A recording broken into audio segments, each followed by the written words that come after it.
Hello again and welcome to another Mordy and Glory, the Old World Battle Report. That's right, once more we are travelling to the world of legend and we are going to be having a fantastic battle of Old World. It will be the Empire of Man versus the Warriors of Chaos. And joining me today is my partner in crime, normally my bolt action opponent, but we've got him over into Old World and he's bringing his Warriors of Chaos. It is War Leader Alex. He's embraced the Dark Gods. Oh, he's got the Bargain Frenzy. He's gone corny. Oh my days. This should be a lot of fun. So for the little sneak behind the curtain, little peek behind the old the magic of cinema, as it were, this is actually going to be Alex and I's third game. You see, I came down yesterday. Alex very graciously hosted me, and we played 2 practice games because neither of us have played a lot of Old World, and we wanted to make sure that we were doing a good battle rep for you guys, trying to make sure that we're constantly improving that quality and everything. And in those 2 games, Alex destroyed me. Like, it wasn't even close. Like, he just basically ran at me and chopped me up, and I died. And so, the first game was, I only killed, like, a unit of Marauders. Yeah. The second game was much, much closer. I learned a little bit. I applied a few tactics. And it actually ended up being, even though Alex won on points, in terms of survivors that were left over, he still had his characters, and I didn't.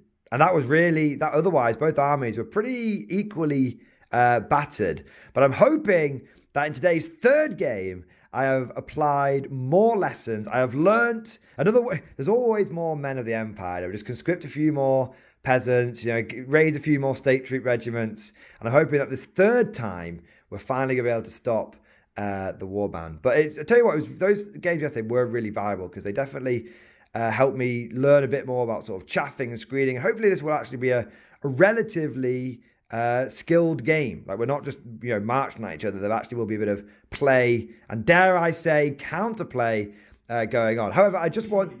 Surely not. It's never been done. It's never been done. Tactics in a tabletop game. Unbelievable. In a Games Workshop tabletop game. Not on my watch. But just to make something abundantly clear to the dear viewers, I have not tailored my list in any way, shape or form against Alex. I don't have the models to do that. And B, I've just tried to take the same units but use them in an improved way. For example, skirmishing archers rather than just blocks of archers and stuff like that. But it should make for a decent game. There's going to be lots of movement, lots of combat.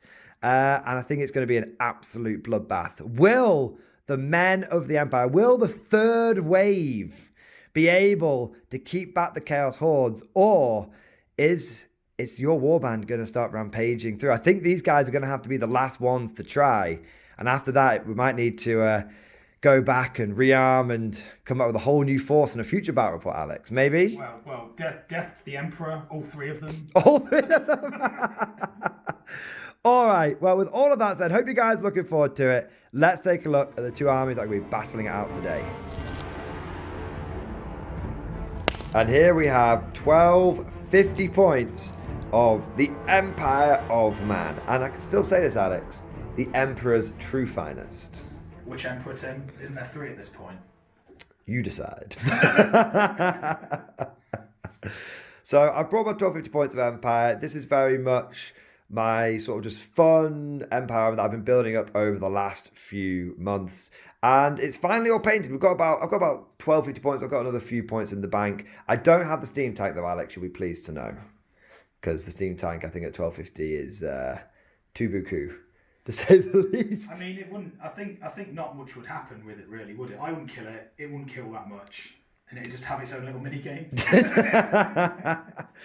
Yeah, but the vibe we've gone for today is very much a patrol. So, there's some chaos lads that have been spotted on the horizon. Local captain or general of the Empire sort of marshaled some lads together from the local barracks. Maybe gone into a village and said, we need a few more fighting men. And they've sort of gone out to try and push the Chaos Raiders back. But I don't know if they're ready for what they've got themselves into, because as we said in the intro, there was some pretty hefty beatings over our practice games. But this is version 2.0. Yes. I have done my very, very best to improve this list without tailoring it. This is like taking into account the lessons learned yesterday, but also trying to make it still something that would be very much take all comers. So if I'm at a tournament and I encounter someone with frenzy, I have a little way of dealing with it, but not going completely in on like redirecting everything and being mental. Yeah. Which I think is I truly hadn't understood how powerful frenzy was, and now I think it's definitely something that you need. If you're going to a tournament, you will need to take into account. Hopefully that will play out. You know, what we experienced yesterday will play out again today, so people can see the power of the Dark Gods. But before we get into the chaos, let's have a look at the actual units we've got here. So we've got my big brick of spearmen. These are all regular state troops with thrusting spears and shields and full command. And we've got 2 characters in there. We've got the BSB, and he has got the War Banner. So yesterday I was playing around with, I believe it's the Griffin one, where he gets like loads of extra rank bonuses, but a little bit expensive. I've had to drop the War Banner for some upgrades on my wizard. So that will just be giving me a reroll for my leadership and stuff, and also give me an additional +1 static combat res. And then next to him, I've got my new and improved Gem of the Empire. Sword of Battle is out. The Fencer's Blades are in. It's melted the old sword down. He's made 2. He's made 2 out of them, yeah. So in our games yesterday, but also in the last battle report, I used a general with the Sword of Battle. And it's pretty good. He gets the extra strength, and he gets the extra AP and all that kind of good stuff.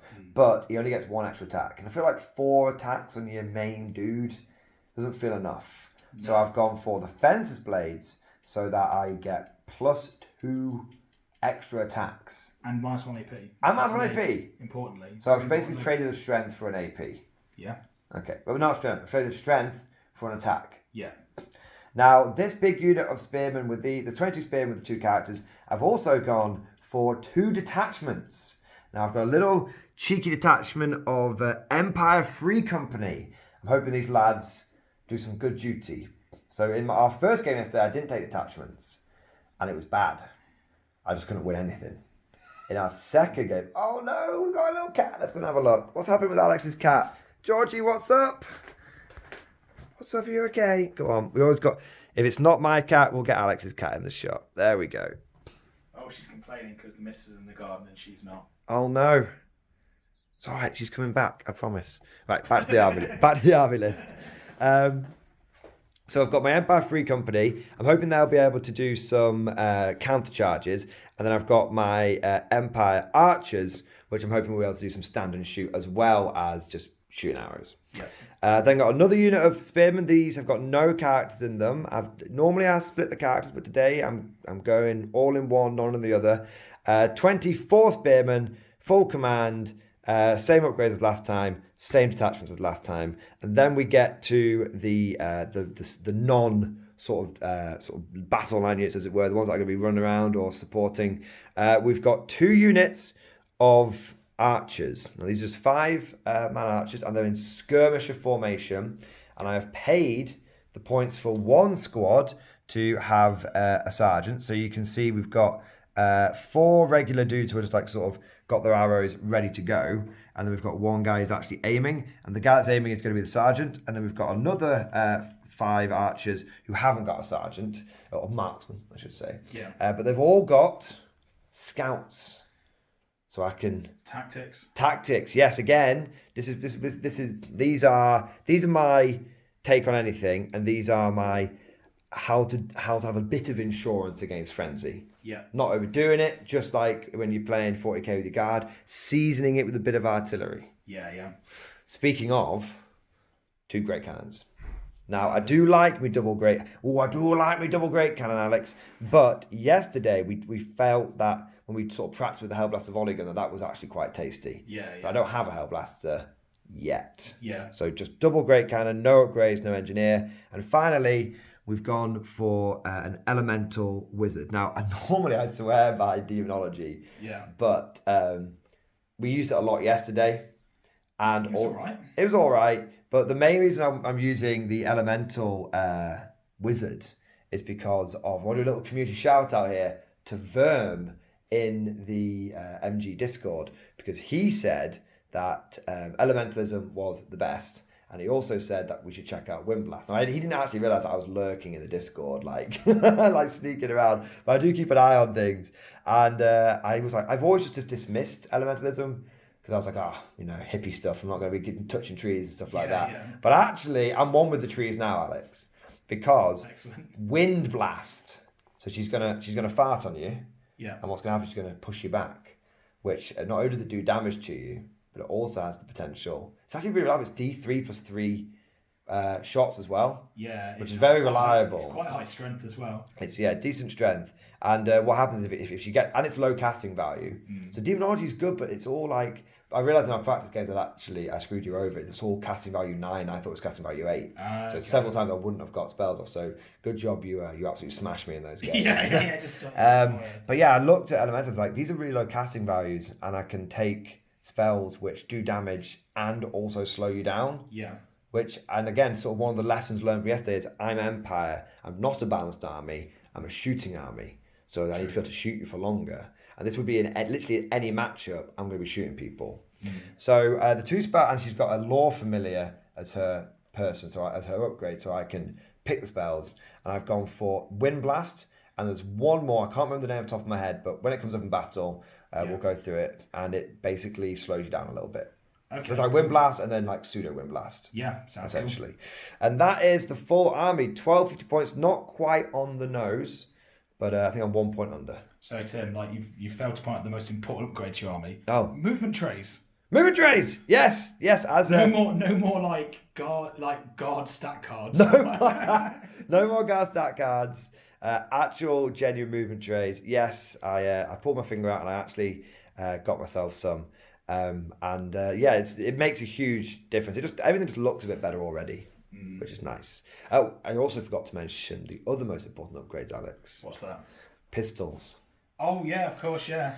You're gonna be John Wicking me. I'm John Wicking you. Both characters have got brace pistols. I was on the after Alex had filled me in yesterday, and I was crying in bed. I went on the Warhammer subreddit, and there was someone chatting about pistols and why they're so good, and I was like, okay, random Reddit user, I'll believe you. So I put pistols on all my characters now. Reddit, the equivalent of opening up the Necronomicon. Yes, basically. Yeah.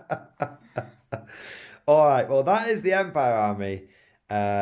Lots of lessons learned, lots of things applied. Let's see if it makes a blind bit of difference, and let's find out what they're facing off against today. And here we have 1250 points of Empire Destroyer, Mordian Dream Shatterers. It is the Chaos Warriors. The Warriors of Chaos. Now, Alex, it's good to be back. It's good to be back. Now, you were a bit of a fantasy player back in the day.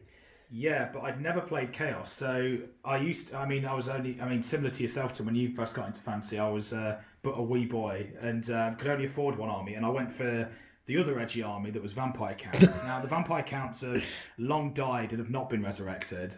So I thought, Old World can collect the other army that I always wanted, that is the Warriors of Chaos. But unlike the Warriors of Chaos armies that I used to see in the game shop back in the day, that always used to be very, very top heavy with lots of warriors, lots of knights, and not many of the lesser mortals. Yeah. I've gone for a bit more of a, when we get into it you'll see, but I've gone for a lot more of the kind of chaotic levy troops, as it were, with the marauders. It feels like a warband. Yeah. This is we were sort of chatting about this yesterday. Your lord is clearly someone who's he's like a local champion. He's finally risen through the ranks. He's got pretty high up, and he's not just fighting on his own, wandering around like a lone warrior. He's actually got a few devout followers. He's even got some pretty decent sort of equipment in terms of like his knights and stuff. But of course he's also got he's fleshed his ranks out with the lesser mortals, the barbarian tribes. Maybe he's wandered into a village or two, challenged their leader, killed them, and then got their fighting men to sort of follow him. So it feels very much like a warband in ascendancy. Well, yeah, exactly. And that's the thing. I think this is the sort of thing that comes through, and it's quite a nice contrast with like armies of the Empire. or even to an extent, armies of Bretonnia, is that like all these warriors are like individual fighters that just happen to be banded together by a common cause. Like they're all, with Chaos, it's pretty. The Chaos gifts are very, very alluring and powerful. But at the end of the day, it's a very selfish and self-aggrandizing. They're in it for themselves. Yeah, exactly. They're in it for themselves. So, really love the backstory, Alex. Love the fluff, and I like the fact that it's corn themed. Yes. Corn themed, as we will see in a moment when you take us through your new unit. So, where do you want to start? Let's start with the smaller guys and work our way up. Work our way up from the hierarchy of mortal to slightly less mortal. Yeah. So start with the absolutely hench guys, more visibly hench guys. So to start things off, got the first unit of Marauders. Now, up to one unit in Chaos Army of Marauders can be either open order or skirmish formation. I've chosen to put these guys as my skirmish formation unit. So 12 men. They've all got hand weapons and shields. They've not paid for light armor because why pay for any more armor than I feel necessary?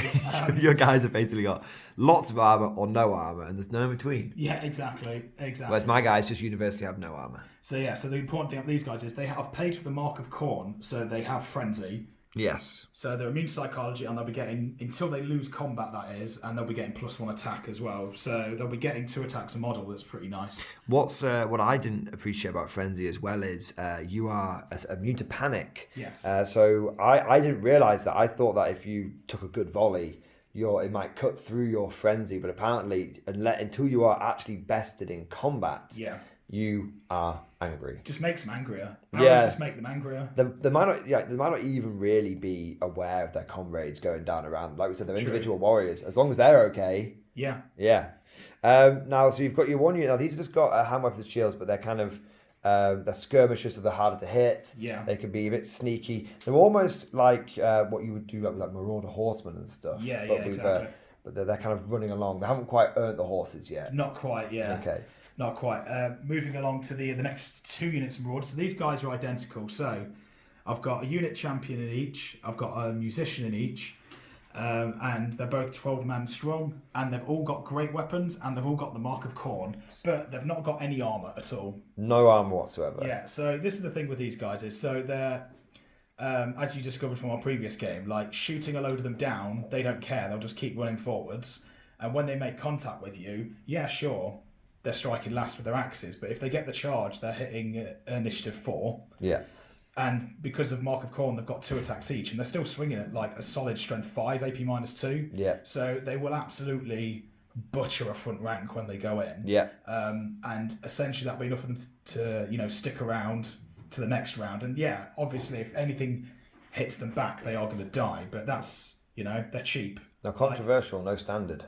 No standard. Well, the thing is, Tim, why would I want to take standard on a unit that's just going to die and give you an extra 50 points? That's a good point. That's the thing. It's a good point. And also, what is +1 combat res when I'm swinging with like 13 great weapon attacks? Yeah. And this is my core allotment as well. So, some people, there's a lot of talk about whether or not core is attacks. I think Chaos are one of those few armies where you can make core quite very, very nasty. Yeah. I mean, these are only 120 points per unit, which is very, very. It's basically less than 10 points per great weapon attack in your front rank. Yeah, exactly. It's a big deal. Now we've covered the mortals. Let's get on to the big boys. So we've got a chariot of chaos, is it? Yeah. So it's got a regular chaos chariot. This has got the. I've not paid for any additional marks on it, so he's got the mark of chaos undivided. So essentially, he can re-roll panic. Well, re-roll psychology checks. So he can re-roll panic, and he can re-roll like fear checks and stuff like that if that ever comes up. Cool. And it's pretty decent. That's just is what it is. So it's pretty solid. So it's a heavy chariot. So it's got 3 up save, D6 +1 impact hits. The guys in the back have a couple of halberd strikes going in. So even after it's gone in, it's to do some damage, and it's got stick around as well. Sticks around, and it's got first charge as well. So when it slams into a unit for the first time, it disrupts them. So yeah, pretty much just what something to tell. I mean, it's the first time today will be only the third time I've ever used this chariot, and the other 2 games it's done all right. So yeah, pretty cheap as well, only 110 points. So wow, yeah, really reasonable. Really cheap, yeah. Speaking of first charge, we'll move on to the cavalry corps. This is where things start getting spicy. Yeah, so with these guys, so they're 5 chosen Chaos Knights. So they're in my special slot, as was the chariot. So I've got a full command. I've paid for full plate armor, paid for lancers. So these guys they hit like a train. So they do have a 2-up save, but they've only got the 1 wound. However, they do have first charge, and they've got counter charge as well. Now your army doesn't have any cavalry, so counter charge won't come up, but that is, it's pretty nice. It's very tasty, especially in the with all the new Bretonnian players that are going to be going around. Exactly. And I've not paid for any marks on these guys because I don't want them to be they're expensive. I don't really want them to be led by the nose.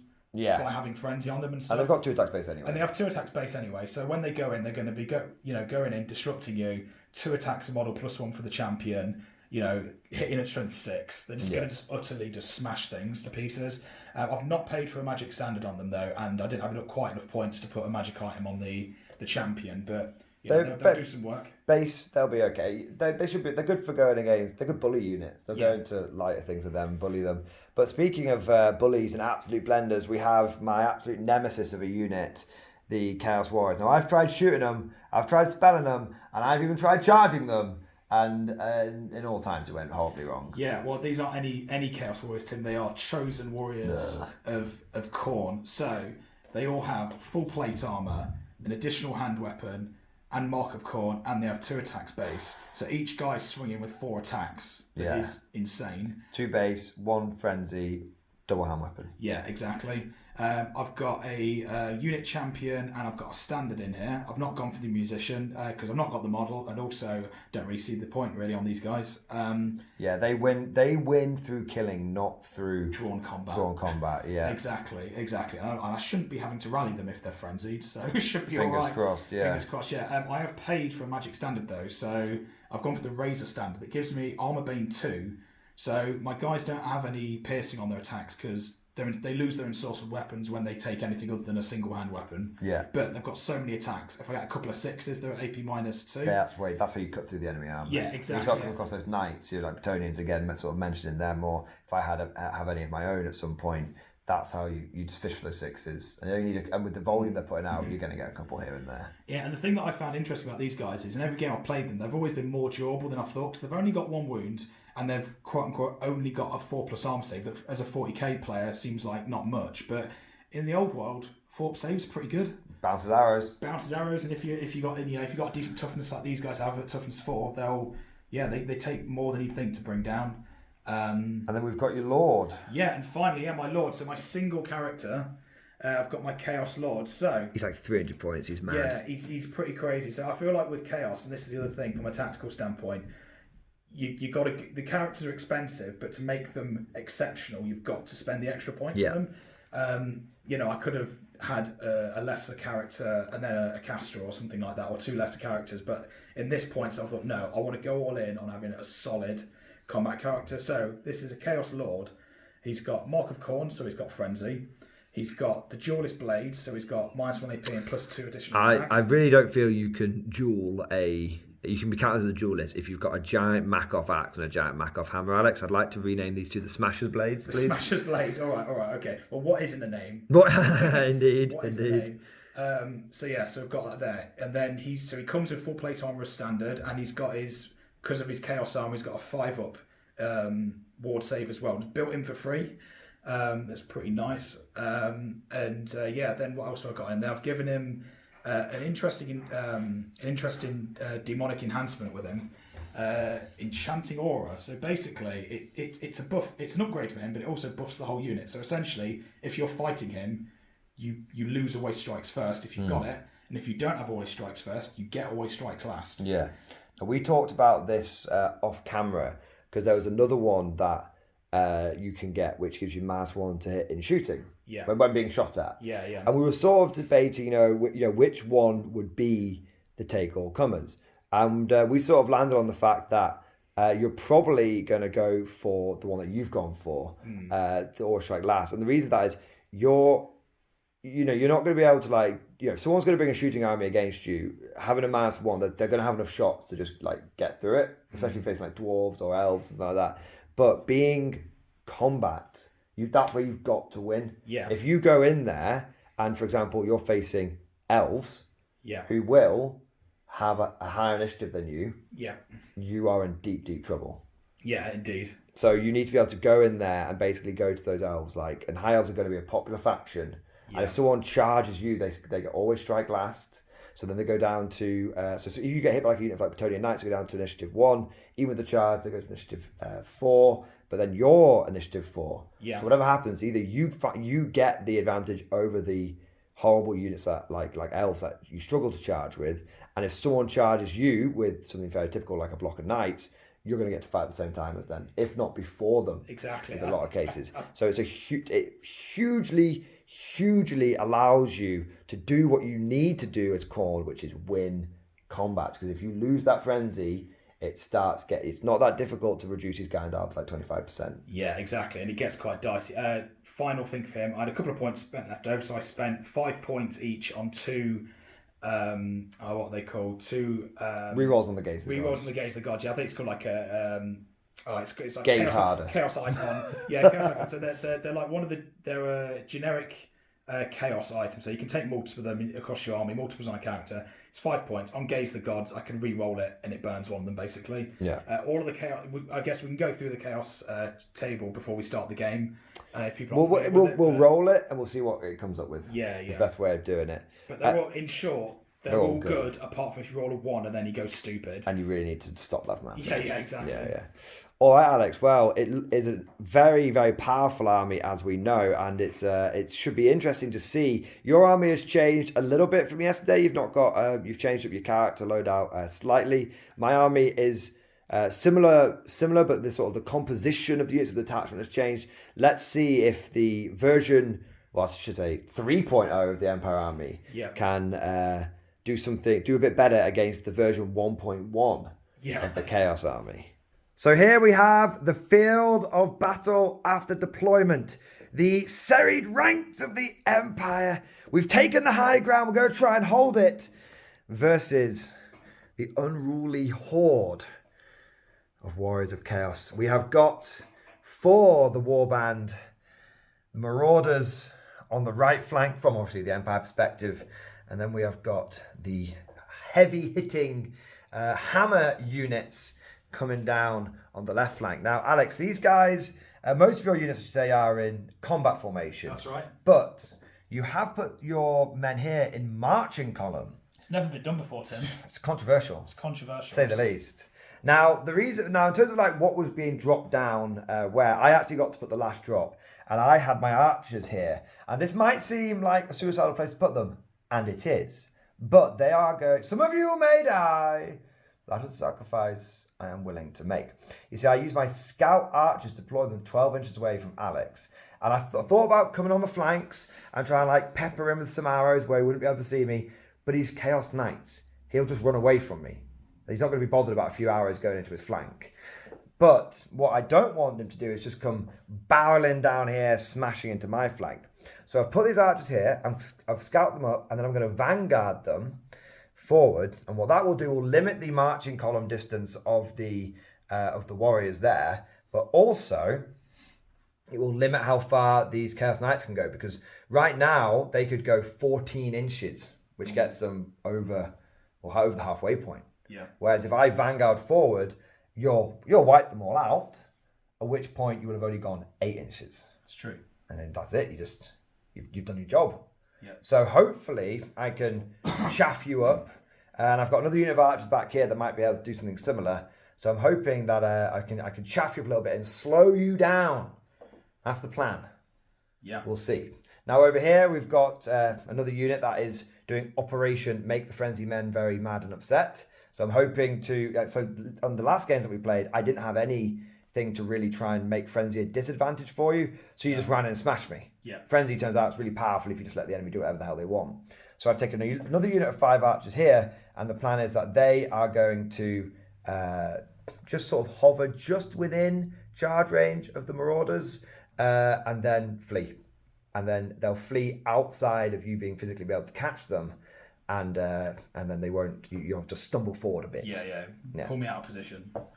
We've also got the chariot here, which I've lined up my 2 cannons against. So you might think double cannon is an excessive amount of cannonade, but in our practice games, this thing I tried one cannoning it, and it just went, I'm all right, thank you, and then killed the cannon. Whereas now I think if I can double cannon it, secures that flank, and I've got my angles here, so I can actually start, bombarding you. And I will be forcing you down this line anyway, forcing these marauders to come after me. So I'm always going to have a target for the old cannons. That's the plan anyway. That's the plan. I'm sure, Alex, you've got your own plans that involve more than just and charging at me, but we'll see. We shall see. But I guess there's only one thing to do now. We need to find out who's going to go first. So, Alex, do you have a dice? I have a dice. Okay, we'll roll it here. You get +1 to the result as you place first. I got a 5. It's looking good. It's a draw. Okay. It's a draw. Okay, let's try again. The game I got a begins. 3, 6. So 7. the chaos, the blessed number, 7. So you've gone first in all 3 of our games, even when I finished my drops first. So as a tradition, I am going second. I always go second.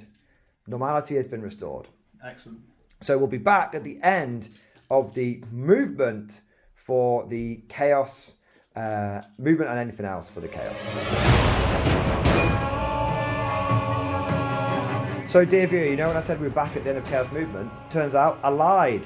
I'm a phony, I'm a big fat phony, because we're going to get some cool stuff on camera here. Alex is going to beseech his gods to gaze upon him, and he's going to try and roll on the Chaos Gaze of the Gods table. He wants to roll high. Higher the better. Yeah. Let's go. It's a 2. Are you going to keep the 2 or re-roll it? I'm going to keep a 2. Okay. So this one only affects me until my next turn. Okay. So it probably won't matter, but it is what it is. Alex, I am somewhat concerned because you normally roll a 5 or a 6 every time. I mean, that is what happened in the practice game. Literally, I think you rolled a 2 once, and the other times it was just 5, 6, 5. So he's got unnatural quickness that gives me +1 to my initiative. Probably isn't going to come up because it's only until next turn. So don't worry about it. Yeah. Okay, so the gods have gazed upon you, and they were like, they're like a third game. Come on. My eyes are getting tired. Yeah, precisely. Okay, so we were back at the end of the Chaos Movement. And here we have the Chaos lines after turn 1. Lots and lots of stuff has happened, but most of it off camera. So Alex did a bit of an and ah over the chariot, whether he was going to go down the Valley of Death and face off against the 2 cannons. He decided to do so because if he does survive it, he's going to be in a very, very tasty position to start flanking me.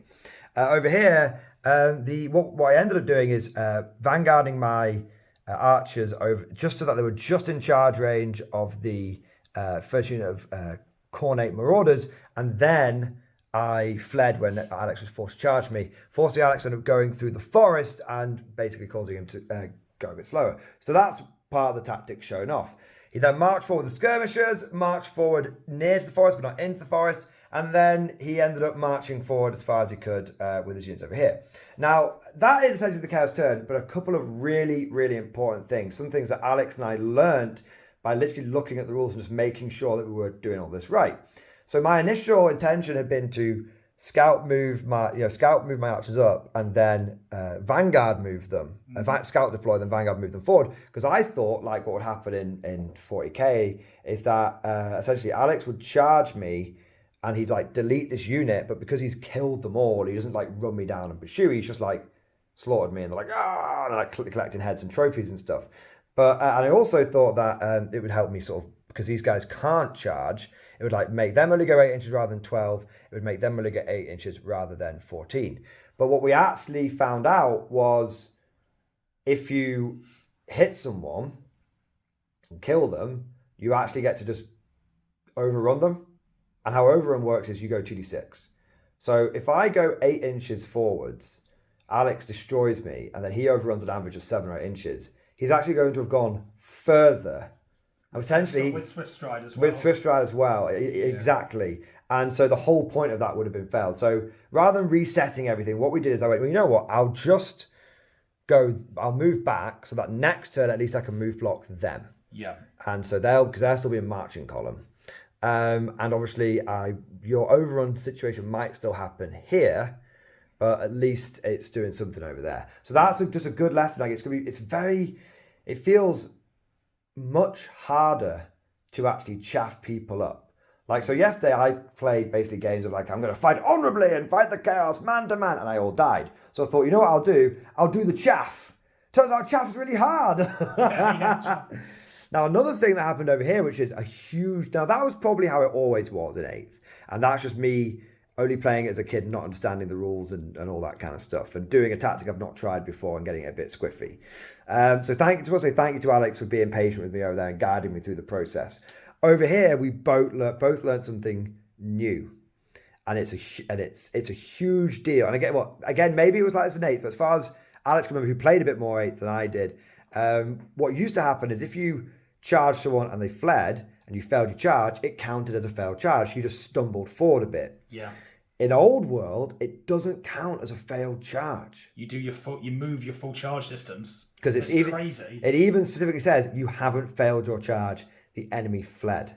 Yeah. So what that meant is, so I was trying to like bait both these units forward, and then we checked the rules, and it was like, oh, thanks for the free movement, Tim. And Alex ended up going like 9 or 10 inches because he got lucky on his charge rolls. It was like, oh, so actually rather than marching you 8, you've come forward 10. So what we did is we ended up just doing a little bit of a rejig, because obviously we don't want to do something stupid on camera. We don't want to do stupid stuff on camera, but we don't want to say we're going to do something and then it completely go sideways. And so what we ended up doing is, just to try and show off how you can redirect a frenzy unit, we just did the whole come over here and tidy them up in the wood. But again, that's a huge difference that has changed on both things, and I wanted to point those out, even though there's been a bit of rejig, and I'm sure I'll get lambasted in the comment section for that. I totally understand. I wanted to show that off because it does have a huge impact on the game. I think maybe chaff is good. I think it's still possible,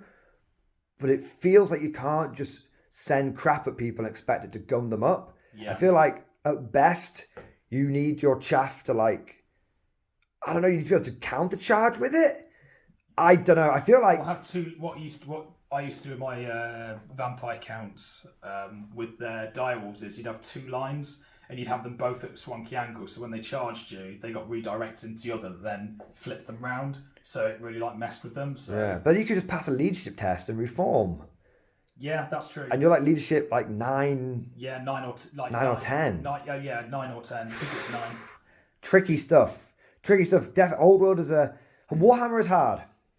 Warhammer is hard. But we've done our best there. That is the end of the Chaos turn, but lots and lots of new stuff learned in this turn. Let's see if the Empire can do something to hold back these barbarians for just a little bit longer. All right, the Empire have moved slightly to the right. This guy knows some maneuvers. He's moved slightly to the right. I know Star Wars have taken to the left, but I sort of adapted it. There we go, close enough. So what we've done is we've moved our formation over here because we're trying to make it so that the Chaos are not in combat with us from turn 2 onwards. There's a big problem I had in our practice games where I was just getting cut down from basically the get-go, especially with me going second. We've moved these archers forward. Now, they've just moved, they've not marched, so there's no need to take any dodgy tests or panic tests, I should say.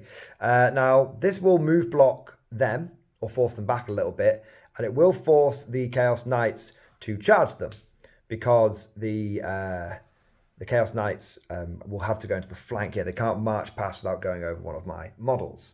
So hopefully that's going to, just for a turn, even with potential overruns and stuff, for a turn, hopefully it will gum things up. We'll see if it works out. This chaffing has been, it's a new thing. We're trying to do it as much as possible. Over here, we move these archers so they're on the hill so they can shoot with no problems. And then we stay still with the cannon, and we marched the Free Company so that they are blocking up that if things don't go to plan. We've also gone just within 9 inches of these berserkers. I say berserkers, you know what I mean. The marauders who are berserking, so that they are forced to charge me, but they'll charge will hopefully be a bit slow and rubbish because of the terrain. The last thing to mention is we've moved the elemental mage over here. Now we're gonna do something now, and it seems pretty stupid. So I'm going to wind blast this chariot. Now, even if I don't kill the chariot, what will happen is it will be forced to give ground. And as it is within 2 inches of the edge of the board, it will die. Sometimes, Tim, 2 inches is all you need. Sometimes all you need. Now, obviously we've bigged this up, but hopefully it will. Yeah, hopefully it will go off. I am in range to give you the -1 move if it all goes wrong as well. I should be. I had my 8-inch march. I was 20 inches away from you. Now, we've checked FAQ and that's where it confirms it. For anyone's wondering, how does give ground off the board work? So we'll see if I can blast you with some wind. I have blasted you with some wind. Now that is going to be a 12 in total. So I need a 6. You need a double 6 fated dispel. Come on. No. So we don't even need to. We don't need to roll the damage, Alex. Chariot's dead. That's so dumb. That is very. It's very, very silly, but I want to do that just so I could say, Verm, you mad bastard, you were right. Please insert Captain Holt vindication. Me right here. Now, some of you, I fully understand that there will be some people in the comments going, Mordian, that seems like a shitty thing to do. It's like, totally get that, but there's a reason why. We actually discussed this off camera. There's a reason why we've sort of done that, rather than just like you putting cannons into it. Imagine that you are facing a Chaos Lord on Dragon.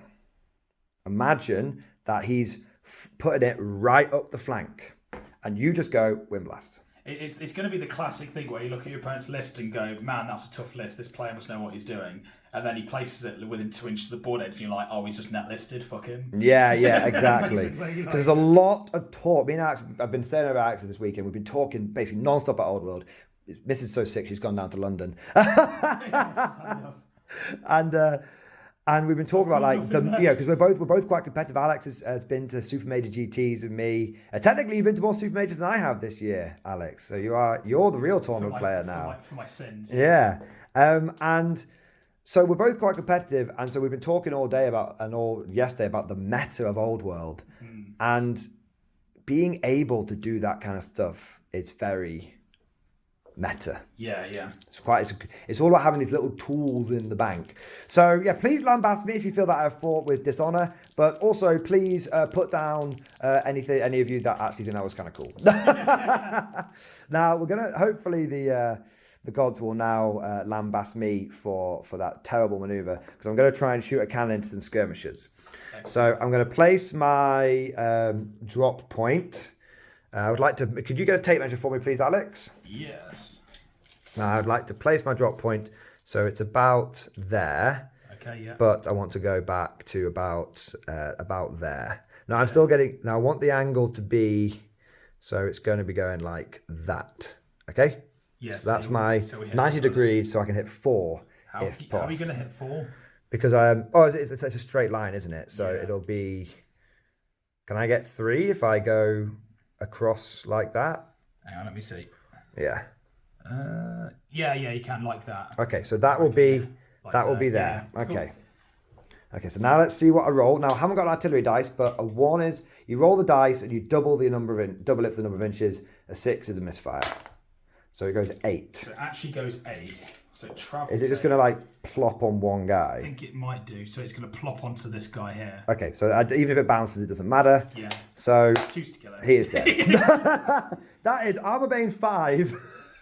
Tim, do I not get my 6 of armor save? It's like the scene of The Patriot where the guy gets his head blown off by the cannonball. All right, now we're going to do this cannonball. It's going to go here. Can you just get tape measure again, please? My glamorous assistant. There we go. When? So again, if it gets an 8, unless it's a max, it will. Yeah. It should be okay. So the intention is an 8 will go onto the guy at the back, like last time. Yeah, sure. So it goes 6. So it goes just in front. And then it bounces. 6. That's a misfire, so it sticks on the ground. Sticks on the ground. So I think it will just hit one guy. Just hits this guy at the front. Nice. So it's to kill one guy. Yes. Yeah, amazing, these cannons. I tell you what, the moment I get home, I am 3D printing a flipping volley gun. Yeah, volley gun's good. Hellblast, because see, cannons, people are going on about them, but they're good. But in shallow formations, or dare we say the dreaded words, line hammer, not what you want. Yeah. Not what you want at all. Now, I don't have another spell that she can do. So we then have some archers. So I will need a few more dice. So I've only brought 2 with me. Now, we're going to pepper this unit here. So I've moved and you are in cover. Because you're any of your unit is covered by the cover, you're partially obscured. Yeah. So it will be 6s. So I've got a hit. And on a 4+, I kill one. Because no armor. No armor. Nope, he literally just takes it in. Takes it. And then this unit of archers will be, it'll be doing the same thing. Okay. But I don't know if you'll be in cover from here. Because I can't, is it any part of the model? It's any part of the unit, is it? Yeah, I'm sure. Because I think it's going to be 6s followed by 4s. Okay. Because it's... Because even if I shoot the skirmishers, I've moved long range than your skirmisher. Yeah. So -3. So I have got a hit. So forced to kill me. And I have killed one. Yeah, guy. There we go. All right. And then I'm going to shoot these archers into them in the face. So that will just be 5s because I've moved. 1. Singular hit. 5s to wound me.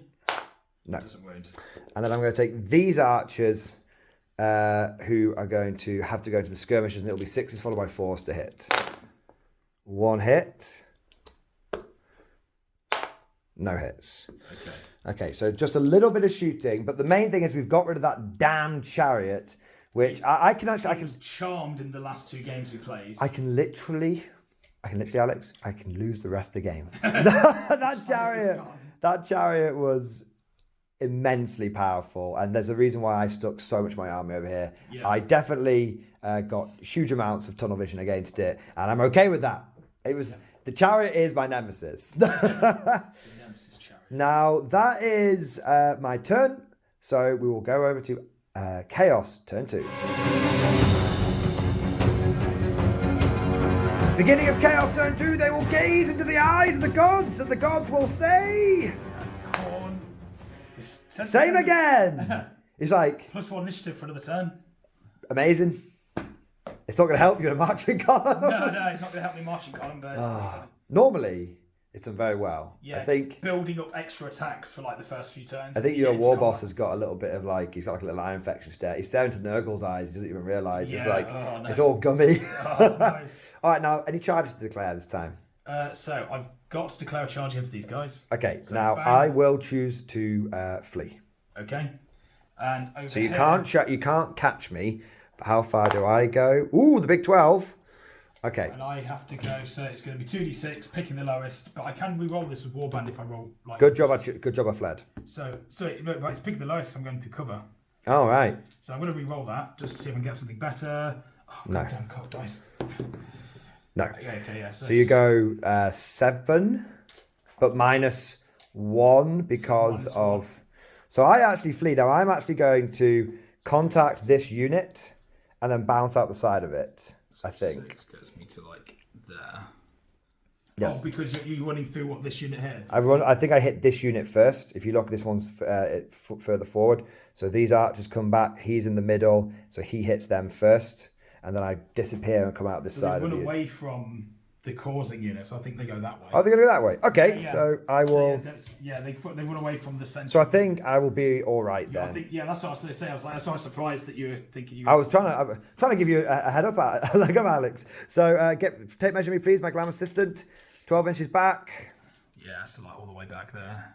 They're like, boss, we are sick of this baiting malarkey. Can we please, for the love of God, just go home. Just go home, yeah. There we go. There we go. Now, I will get a chance to rally those with a re-roll next turn. And the cannon crew are going to be like... Get out the way!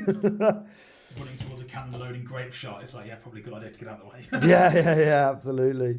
Right. Okay, and then charges over here. Now, this could be a bit of a funny one, so let's get it on for the viewers so that they can sort of get the nuance of what might be happening here. I can't charge with these because they're in marching column. This is correct. I'm going to charge with these guys, and them I don't really want to, but I've not really got a choice. Okay. So there's no point me what's your reaction? Are you going to flee or are you going to start hold? I can't stand and shoot. No. Because you're too close. To you. If I flee, you'll just catch me. Very likely, yeah. So I will hold. You'll hold. Okay. So what happens is, I'll roll it for the sake of it. But yeah. So, okay. So that goes the chart. So it's that plus Swift Stride. So a total of 9 plus 7, 16 inches. 16 inches. So basically I come in, I hit you, And then because you're a skirmisher, you have to move to form a fighting rank. But can't move further than your actual move characteristic. It's 4 that we measured, so it's basically... He can't get onto the fighting rank, so it goes like that. And then everyone else forms the ranks behind, yeah. Yes. There we are. We may have discussed this intensively off camera to make sure we have a smooth viewing experience for you guys back home. All right. That's your charges. We might as well keep going. Do you want to do your regular movement? Do you just want to declare what it is, or do you want to have a little think about it? I'll have a little think about it. Okay, we'll be back at the end of your movement, and then we'll get into some combat. And here we are, the Chaos line moving forward. If taking ground was a measure of victory, Alex would be clearly in the lead here, as I am getting pinned into one corner. But fortunately, this is Old World, and so it's just about killing stuff. Well, in this particular mission. Now... we did that and I fled. You've marched forward here. This is the difference in tactical thinking between Alex and I. I'm having to okay, if I do this here and this here, and I might be able to countercharge here, and the detachments will come involved. Alex went, I think I'll just march at you. It's just like, why doesn't my army do that? I hesitated for about half a second, because I realised there was archers in front of me, and then I remembered that archers aren't very good and just marched forwards. That's it. Now over here, you redress the rank, so you're no longer in a marching column, but unfortunately you can't go any further after that, because you didn't pay for musician. I didn't. Hoisted by your own petard. Something like that. I think I'll live with it. I think I'll live. So the only thing, and then these guys slowly march to the woods, so the only thing we've got left to do is the cavalry. Charge. Yes. But begin the obliteratum. Right. Which I'll bring it seems a bit unnecessary, but which I'll show off how many attacks they have for for the viewers. Okay, so we've got 2 attacks per guy plus 1 for the champion, so a mighty 11 attacks. That's pretty tasty.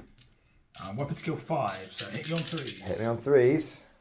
With lances, obviously. You've dropped 1. 1 attack. I mean, if it wasn't a foregone conclusion, it almost certainly is now. And then 2s. They are dead. They're all dead. So then you get to overrun 2d6 if you want to. Well, or I can reform. Test to restrain. Test to restrain, yeah. I think I might. But if you overrun, you're just going to bump into here. Yeah, and I'll stop. Well, if I test to restrain, at least I can angle a little bit, can't I? Yes. So I'll check to restrain. So leadership knights, my generals there, they pass. Fine. So now you get to free reform. Just pivot around myself. So literally, I'm just gonna. So the center's him. So I'm gonna basically do that. Yeah. I think that's the best way to do it. Do you have to stay in charge of your own models? No. No. It's only in 1 inch away from enemy models, which I think is a bit silly, but there we are. No, it makes sense. You don't mind getting close to your mates, I suppose. Yeah. All right. Interesting. So that is your turn, essentially. Chaos have claimed 5 archers. The Empire's going to get, at best, 1 more turn before the lines are going to crash together. Let's see what we can do going into Empire of Man, turn 2. Now, I may not have frenzy, but I am impetuous. Free Company Militia have to see if they go after these guys, because they technically are within 10 inches. So on a 4+, they restrain themselves. They do not. They do not, okay. So they now need to roll 2d6, pick the highest. Yeah. I am 9 inches away, so okay. 5 or higher. Okay. They've only gone and done it! So they run in, and then I have to form a fighting rank. Yeah. Now, can I declare another charge? I don't think I want to. I mean, I think technically you do all your charges and then you check to see if you have to do some compulsories, don't you? I think that's how it works. Okay. Well, we know they're in. Yeah. Let me have a think. Do I want to charge here? The only reason I might want to charge here is to try and blast through, so that the flanking, you don't get a flank charge on me. Yeah. But if I fail that charge, I'll stumble forward, and that would be very bad. Yeah. So I can't help but feel like... Question is, would you have attempted this charge if you'd known if these guys would have made their charge there? That's the question. No, frankly. Because I think technically you should have done it the other way around. Okay, that's fine then. I'll double check because it's all about now. All I'll do is I'm going to pivot these guys like this, and that uses, and then that'll use most of my movement, but not all of it. And then I'll just go forward a little bit. I'll be 9 inches away from those guys, so I can throw my bottles at you. Yeah, just charge reactions, hold. I'm trying to find the bit. So basically, you declare all your charges in one go. And then impetuous. And then I think you check to see which ones you then have to do, and then you roll. And then I get my reactions if I. So no, the free company are just going to go in. That's going in. They're going in. Hopefully they'll do something. I think it's quite funny, to be honest. I think it was really unfortunate I don't get to blast you, Alex, is all I'm going to say. I'll test a rally. These guys over here. Oh, yeah. They should be okay with my general leadership, even without. Yeah. So they will rally, and they're probably just going to move out the way. Just go 4 inches across. Can they move if they've rallied? I think that's their movement. Is that the whole movement? They reform, and that's it. Yeah. Oh, okay. Well, I need to move my cannon then. So I think what I want to do with the cannon is I'll do this off camera, but I'm going to see if how far I can like move it forward or sideways, because I want to be able to start setting up for future turns, basically. Yeah. Now, my rest of my movement we'll do off camera. We're back in a moment. So the Empire movement has ended up like this. If it looks like I've returned to my previous positions, I have.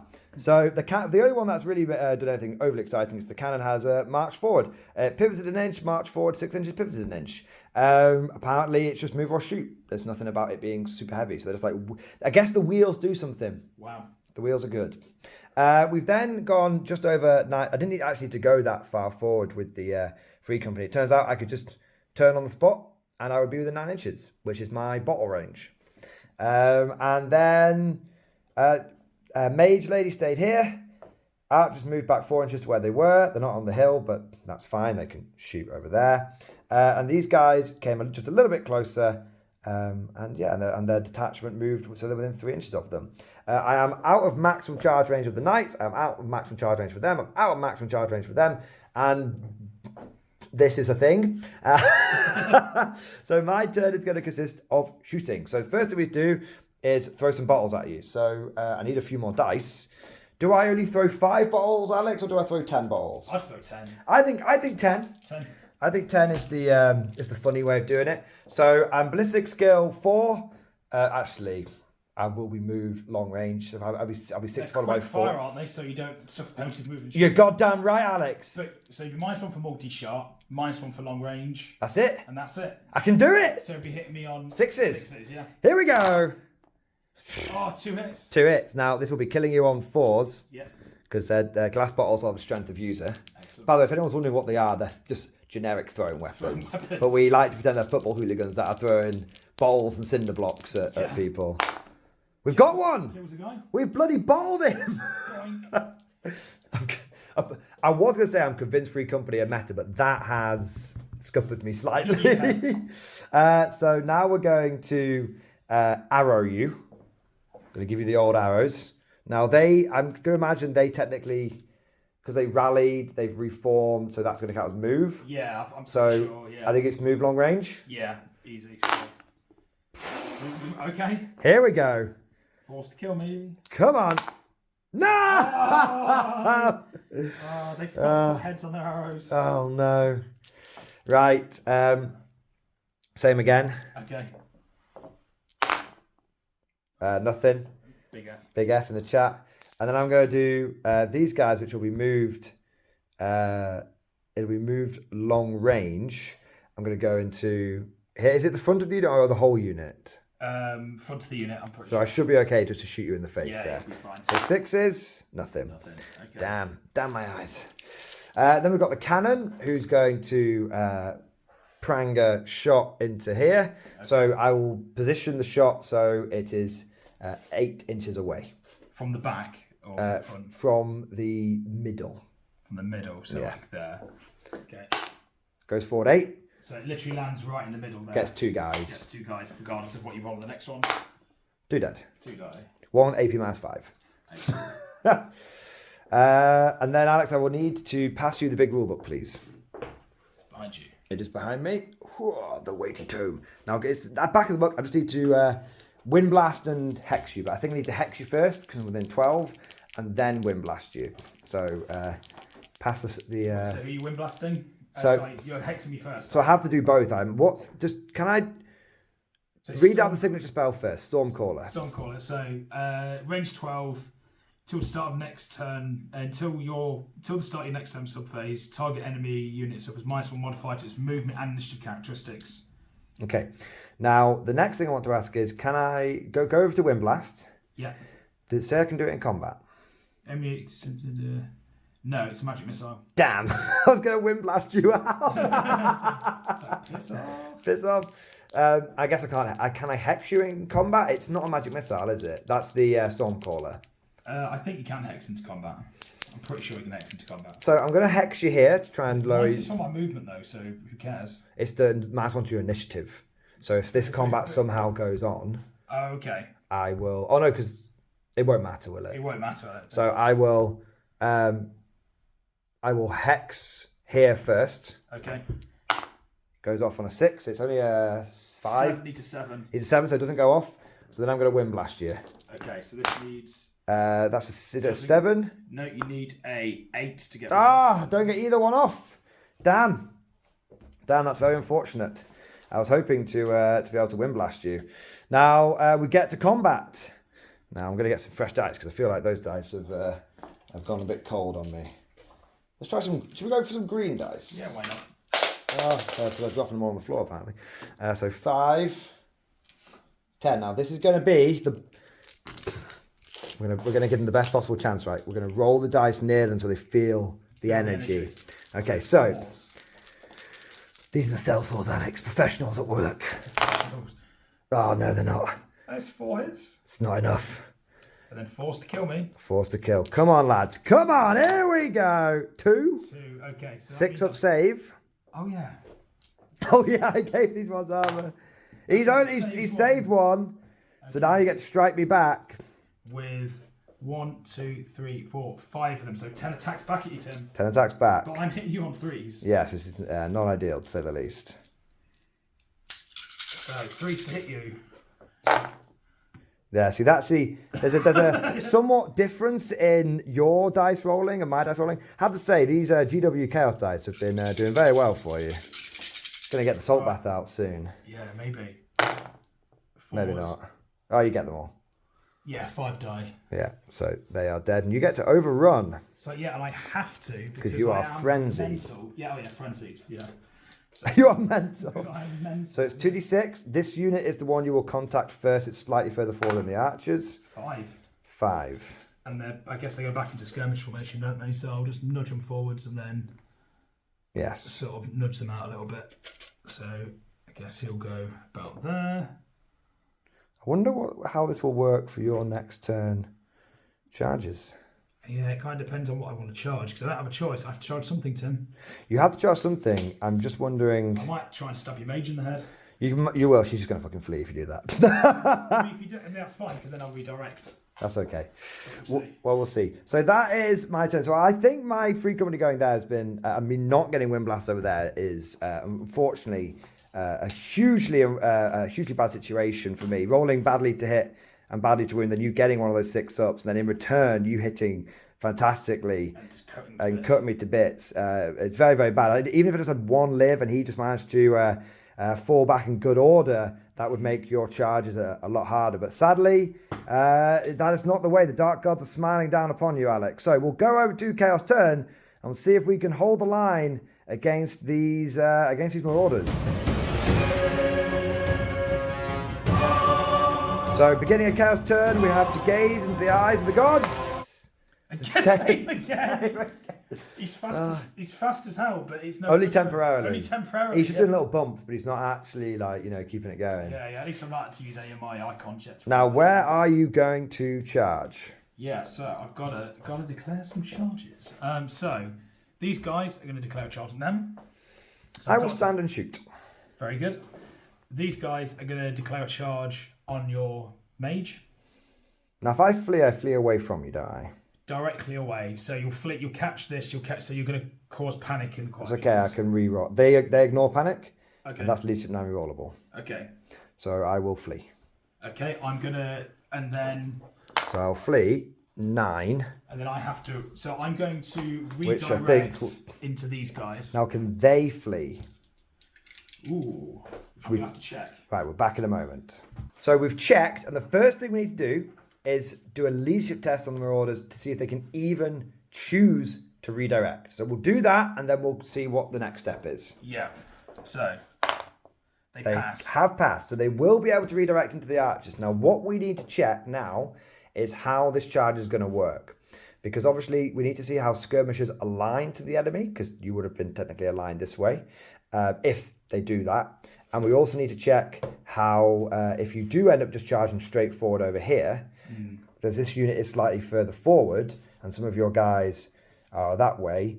How does that work? Because skirmishers aren't quite like a 40k unit where you can move them however you want. They still travel in arcs. They just have an infinite number. Well, they have some free reforms. So we'll just double check the skirmishing rules and we'll be back in a second. Holy Sigma. This has been about 20 minutes of off-camera deep diving. Alex, we're deep diving. We're deep diving. We're about to get crushed, Tim. We've gone too deep. We've gone too deep. We've gone too deep. Oh, I think I see the Titanic down here, mate. Yeah. Right. Oh, God.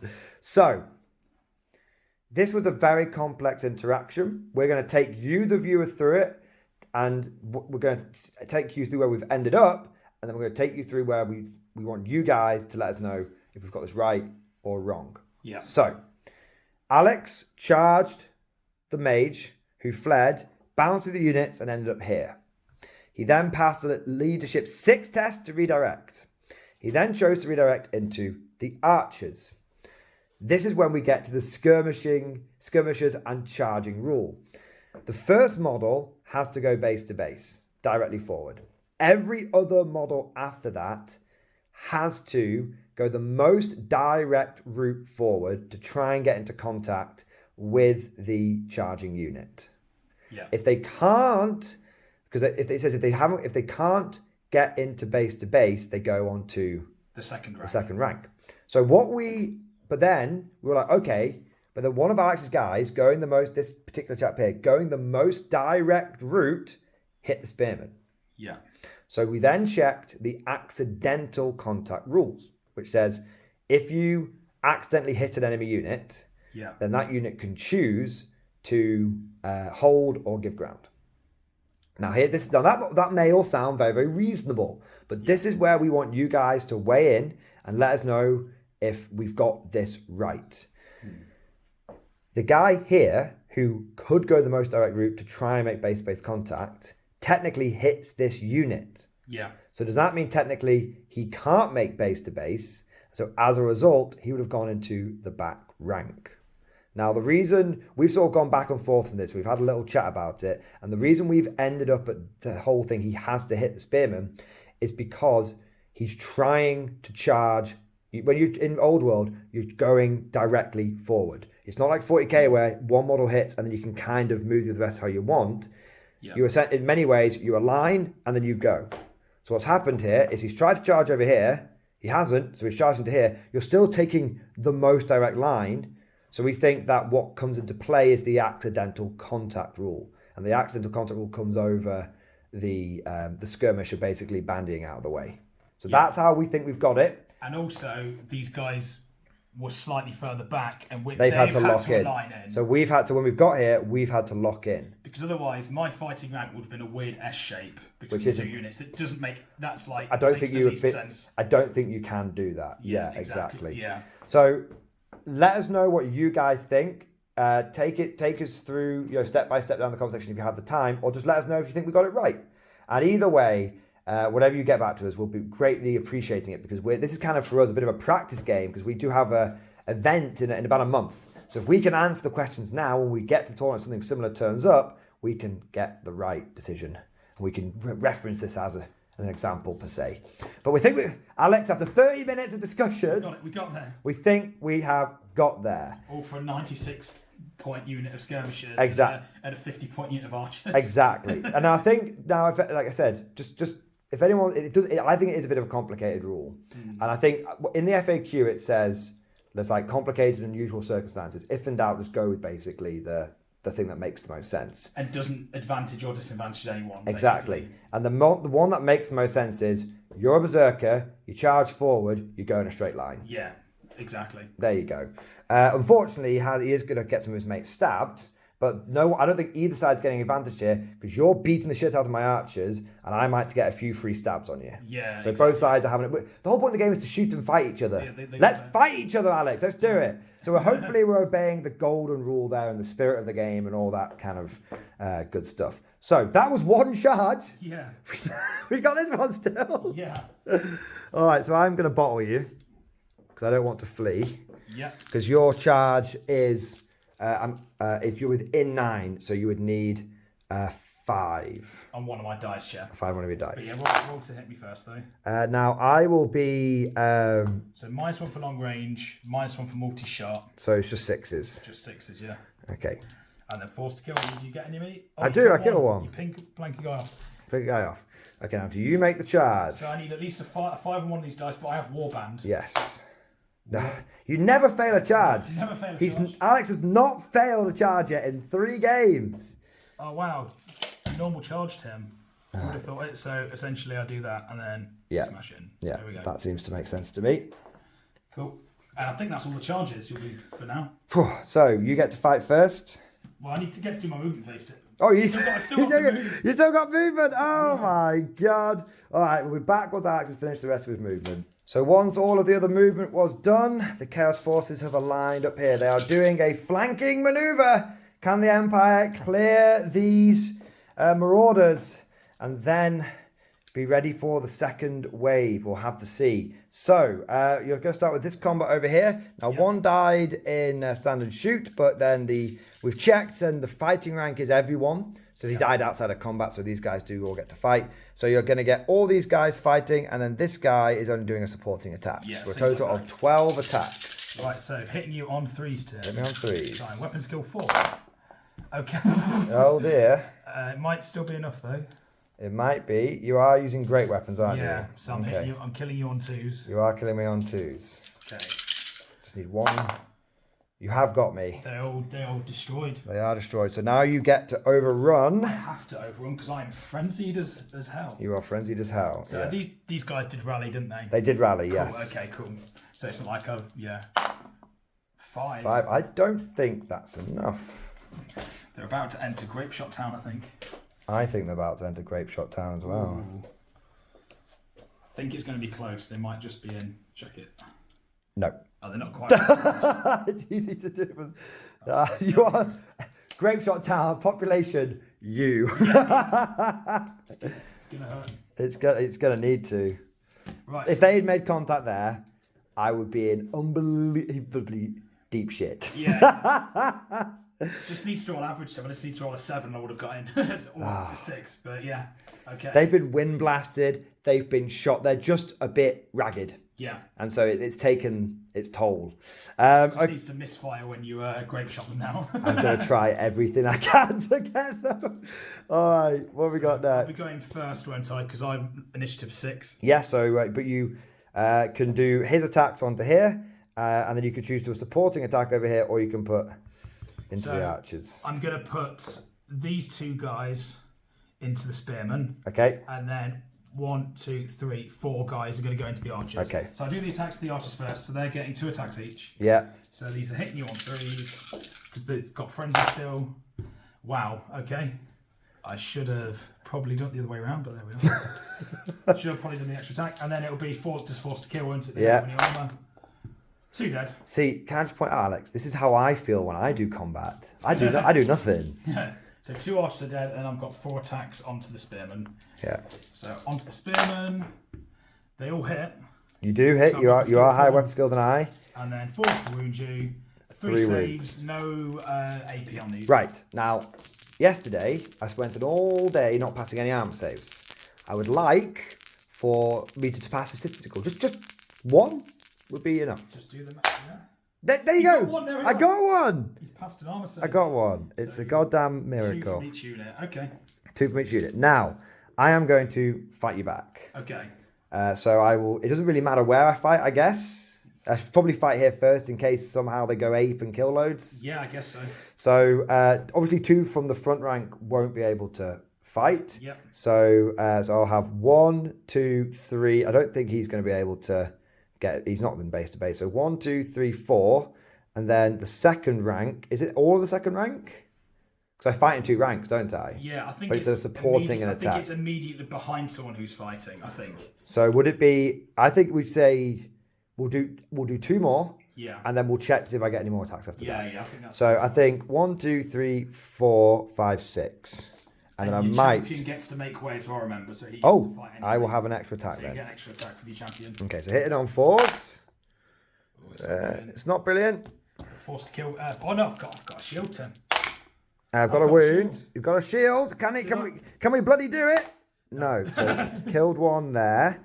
Okay. And then I've got 3 archers. And this is the squad which has the champion in it. Yeah.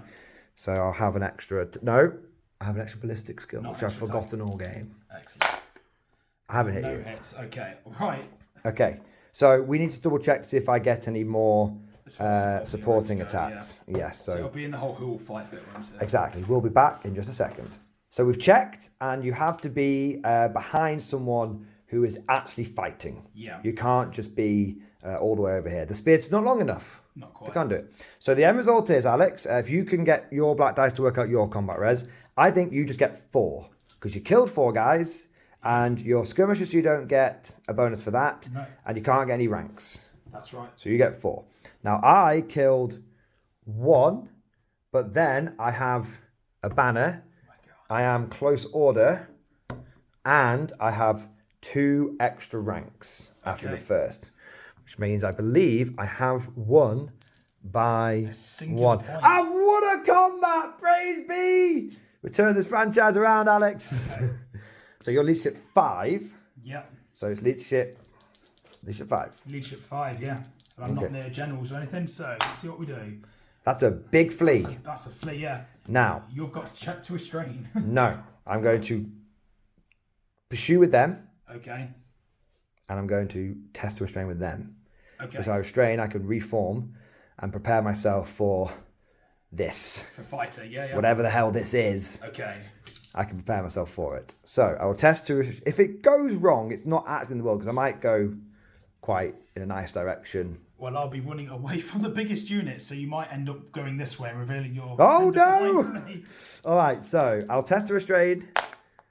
I have passed with the general. Okay. With the general. They wanted it. They wanted it. They were like, these guys slaughtered our mates twice. We want to go. Okay, so now, they'll reform. We'll do that in a moment.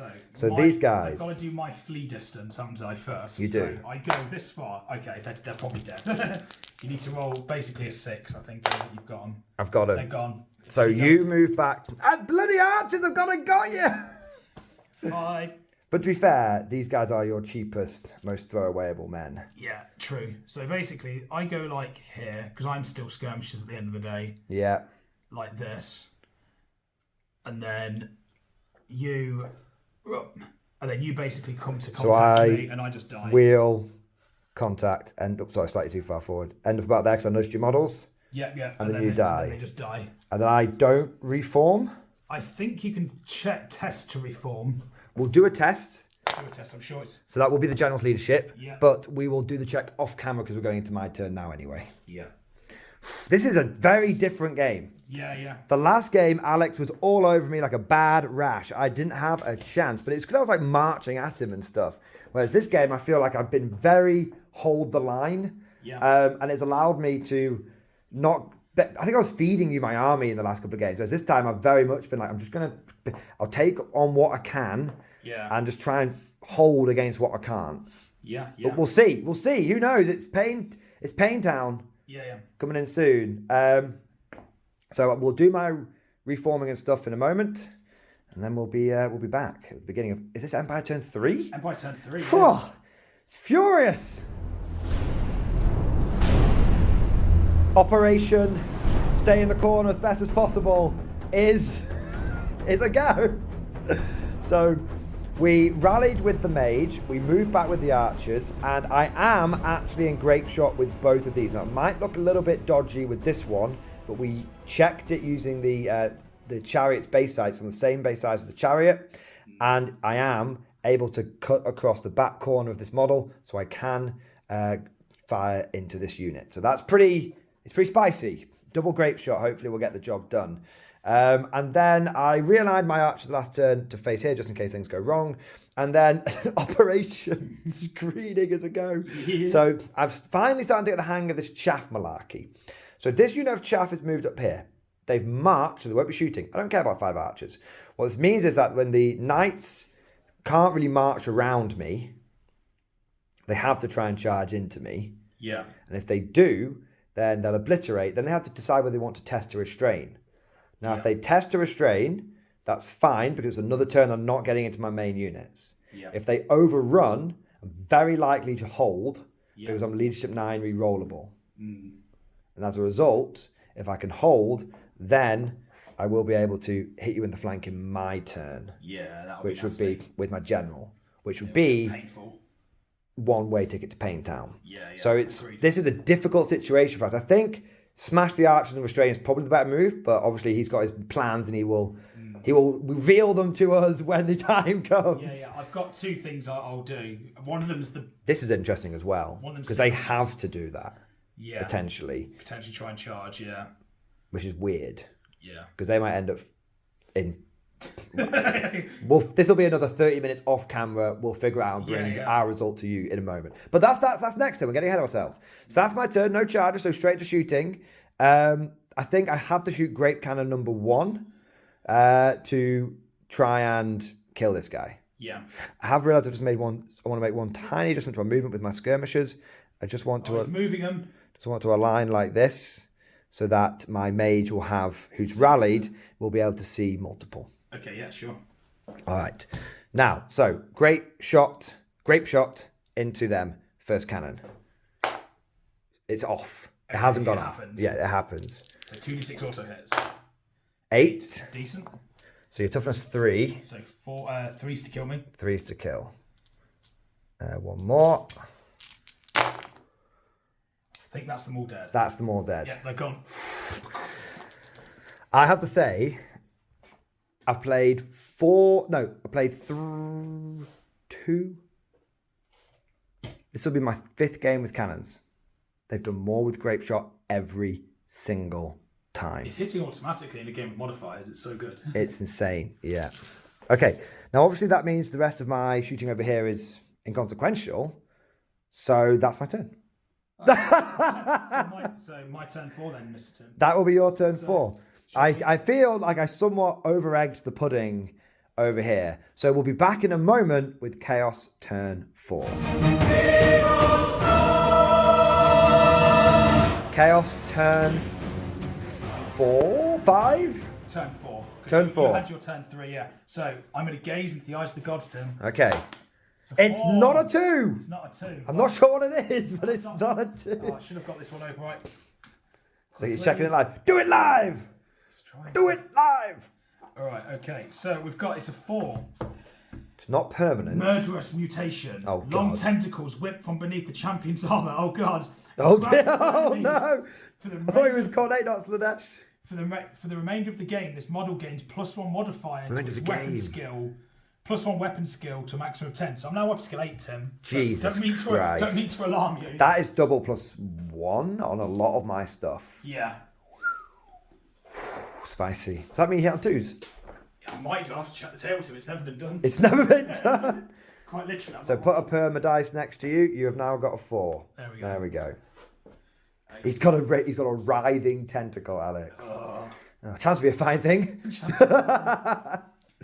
Oh, man. All right, okay, so, and then declaring the charge on here, and you have said that you will hold? I'm going to hold. Now, we'll just take the viewers through. You do your charge. Yeah, I mean, I'm going to get it. Cool. Now, I'll take the viewers through. I thought about fleeing, but the way we understand the rules is, if I flee and Alex cuts me down, or I just bounce the units and get off, he then hits into my next unit behind, and because he technically hasn't fought, we then fight that combo, which I don't want. No. I really, really want to basically just delay Alex turn after turn And so try and make it so I've got the points in sort of my favour rather than in his favour. Yeah. Our mission, Lieutenant, is to lay their advance until those refugees get to safety. Now keep firing! It's so accurate. It is like... I literally can't stop this guy. The horn guy. Oh. Yeah, these guys are going to turn into like, what's it, like powdered dust, like, Yeah. like with the heat ray stuff. Yeah, they're going to get sprinkled over the farmland, yeah. Anyway, so I've made my charge. These guys will go in, so they go. And then maximise. Yeah, like maximise, so they'll go like that. So Yeah. it should be like And that. yeah. There we go. Excellent. All right. And then I've got normal movement, so I'll have to come back once I've done my regular movements. We'll come back in just a moment. So the rest of the chaos movement has been completed. An armoured column of knights and warriors has been formed, and then the berserkers have come out of the forest. Unfortunately, they weren't able to make the charge over here, so they've done a bit of wheeling, so they only went just out of the trees. Yeah. Now, me and Alex have been having a little bit of talk about where this game might go, sort of turn 5, turn 6, and it's looking kind of tricky for the chaos because they've got to try and sort of overrun here and then sort of countercharge. I've got to try to countercharge, but if I do, these warriors are going to pounce on me, so it's really hard. It's right down to the knife edge right now. At the moment, the Empire are ahead, but if a single one of these spear blocks goes, it's a draw, and if both of them go, the Chaos will win. Yeah. So right now, as we enter the second half of the game, the Empire have to hold the line. Yes. That's all they've got to do. They've just got to hold. If I can hold, I can win. Yeah. If I break, we die. There we go. All right, Alex. Speaking of breaking, break. If they die, they die.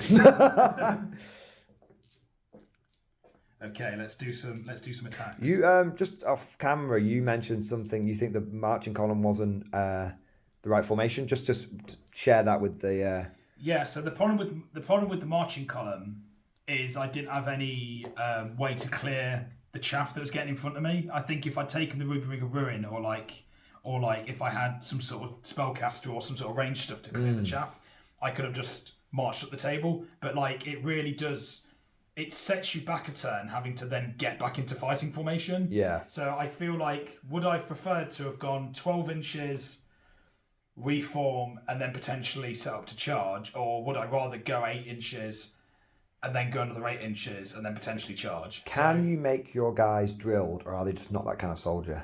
They can be drilled because they're chosen. Drilled would give you a free redress of the ranks, and then you move. So there's a couple of ways you could have played it, but it's going to cost you points either way. Yeah, it's expensive. Drilled's expensive. I think it's like 2 points a man. Yeah, and the Ruby Ring's 30 points. Yeah. So either way, so it is interesting how when you put them in march column, I was like, oh god, I didn't even think about that. I've basically not slowed him down at all, but actually I have been able to slow you a bit. Yeah. Okay, Alex. So I just wanted to get that side note before I forgot about it because I thought it was an interesting point. Read the marching column. Marching column is good as long as you've got a way to clear chaff out your way. Yes. I think is the key. It's the key thing to take away. Right, so I'll do some attacks into archers. So 3s to hit you with my lancers. So I drop a couple. And then 2s to kill. And then 2s to utterly obliterate. You have utterly obliterated. They have destroyed. I rolled quite a few ones, but still, there's no too much about it. So they have gone. Now, Another do I test to restrain? Or do you overrun? Now, do you want to know what distance is first? I'll check. Yeah, I'll check to see what the distance is. Come round. See what I can do. So because it's going to be 2d6 plus swift stride. Now, also remember you've got the. So I think it's over 9. So I think it's a 10 to make contact because of the front. Because obviously the movement trays don't count. Yeah, of course. So, do I want to test? It's I test to restrain. 2d6. It's 2d6. Add them together and then swift stride. That's right. It's like 3d6 basically. So on average, you get a 10.5. That's enough to get me in. Do you want to get in? It's tricky because if I don't, the thing is, if I don't do this, I've got another turn of just sitting here not doing anything. That's the problem. But then, at least turn 5, you'd charge me. I guess so. You know what? I'm gonna check to restrain because if I just fail the test, then I don't get a say anyway, don't I? So I'm going to try and restrain. I do not restrain. You do not restrain. So now you have to come at me. I have to come in. So it's basically 3d6 because of swift stride, and I get both. Okay, 10. That's what you needed. So 10 gets me in. but they do just go straight forwards. So it's just. Would they go straight forward then maximise? I think they just go. I think they go straight forwards like this. We'll have to check that.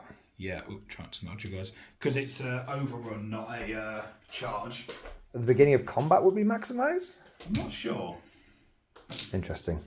Obviously, that's quite difficult. If that's important, and we need to check it because obviously, if we don't maximise, then my potential flank charge is in trouble.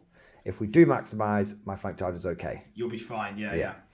All right. So that is your turn. We don't fight here because there's already been a combat. Yeah. So it's over to Empire. Turn 4. Yeah. Empire turn number 4, and we've been greeted by a black cat. Georgie is here. Does Georgie have a rank? I think she's like, I don't know, she's like the worst official assassinorium assassin in the entire universe. She can't kill spiders. Oh no. She's scared of birds. Like, Oh no. Poor Georgie. She's cute though. But she does put other cats in their place. So, that's good. Now going into the Empire turn, we're going to declare a charge here to here. Now it's a 7, so 2d6 picking the highest. I've done it. That's an 8. Yeah, nice. You've done it. So we'll move them in a second. Well, actually, it would be like that, and then round. Yeah, like that. There we are. Very good. Because then, if I reform, because I want to test the restraint with a reroll with the banner, I can take it head on, and it will be no charge from them. Yeah, because they're miles away. And long charge from them, which I think I can hold that charge. Yeah, easily. Easily. All right, now, rest of my move, I'm going to basically pivot on the spot with them so I can shoot. Just literally 3 arrows. Yeah. Now, the rest of this stuff is not really going to be doing much this turn. So I need to get myself into a decent position to try and set myself up for some turn 4, turn 5 sort of bombardment. Yeah. Or turn 5, turn 6 bombardment. So I'll do that off camera because we'll do a bit of measuring. All right, this is what the turn 4 Empire movement looks like. We have taken the cannons and we've moved one of them onto the hill, preparing for some turn 5, turn 6 shooting if needed. We've then got this cannon here, which has marched forward, and it has also got itself ready for some... this won't probably be able to do much turn 5, but turn 6 it might be able to get a cheeky grape shot going on.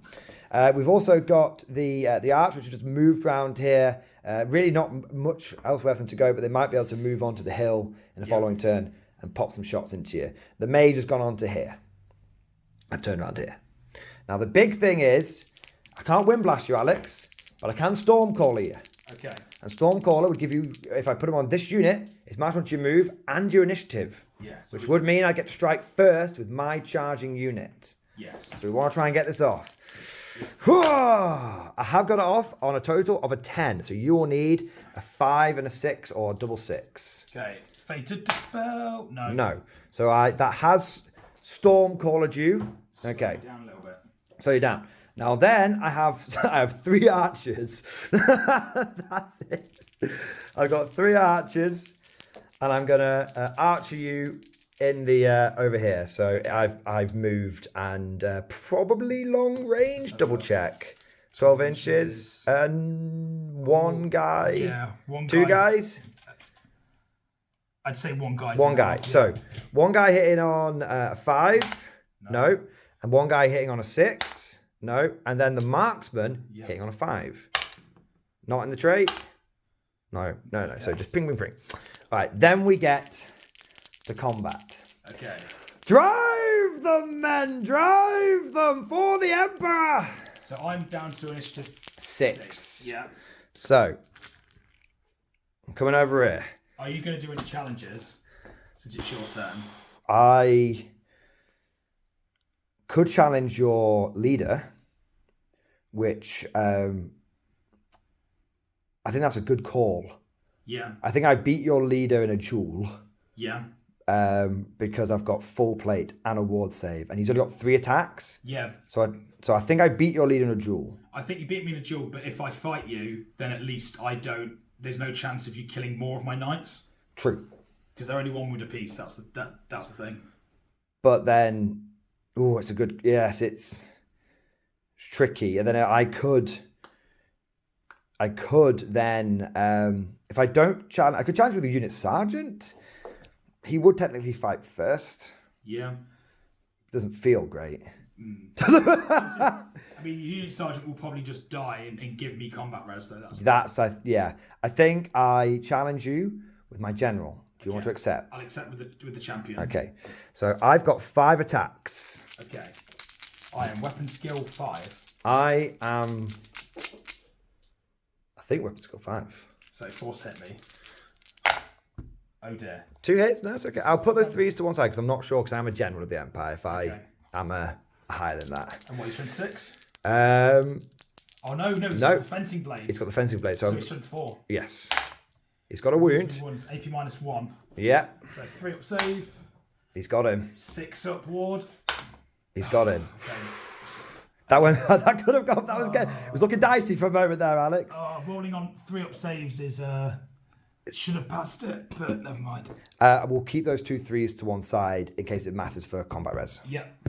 Okay. Now I then get to fight with my regular duder. Yep.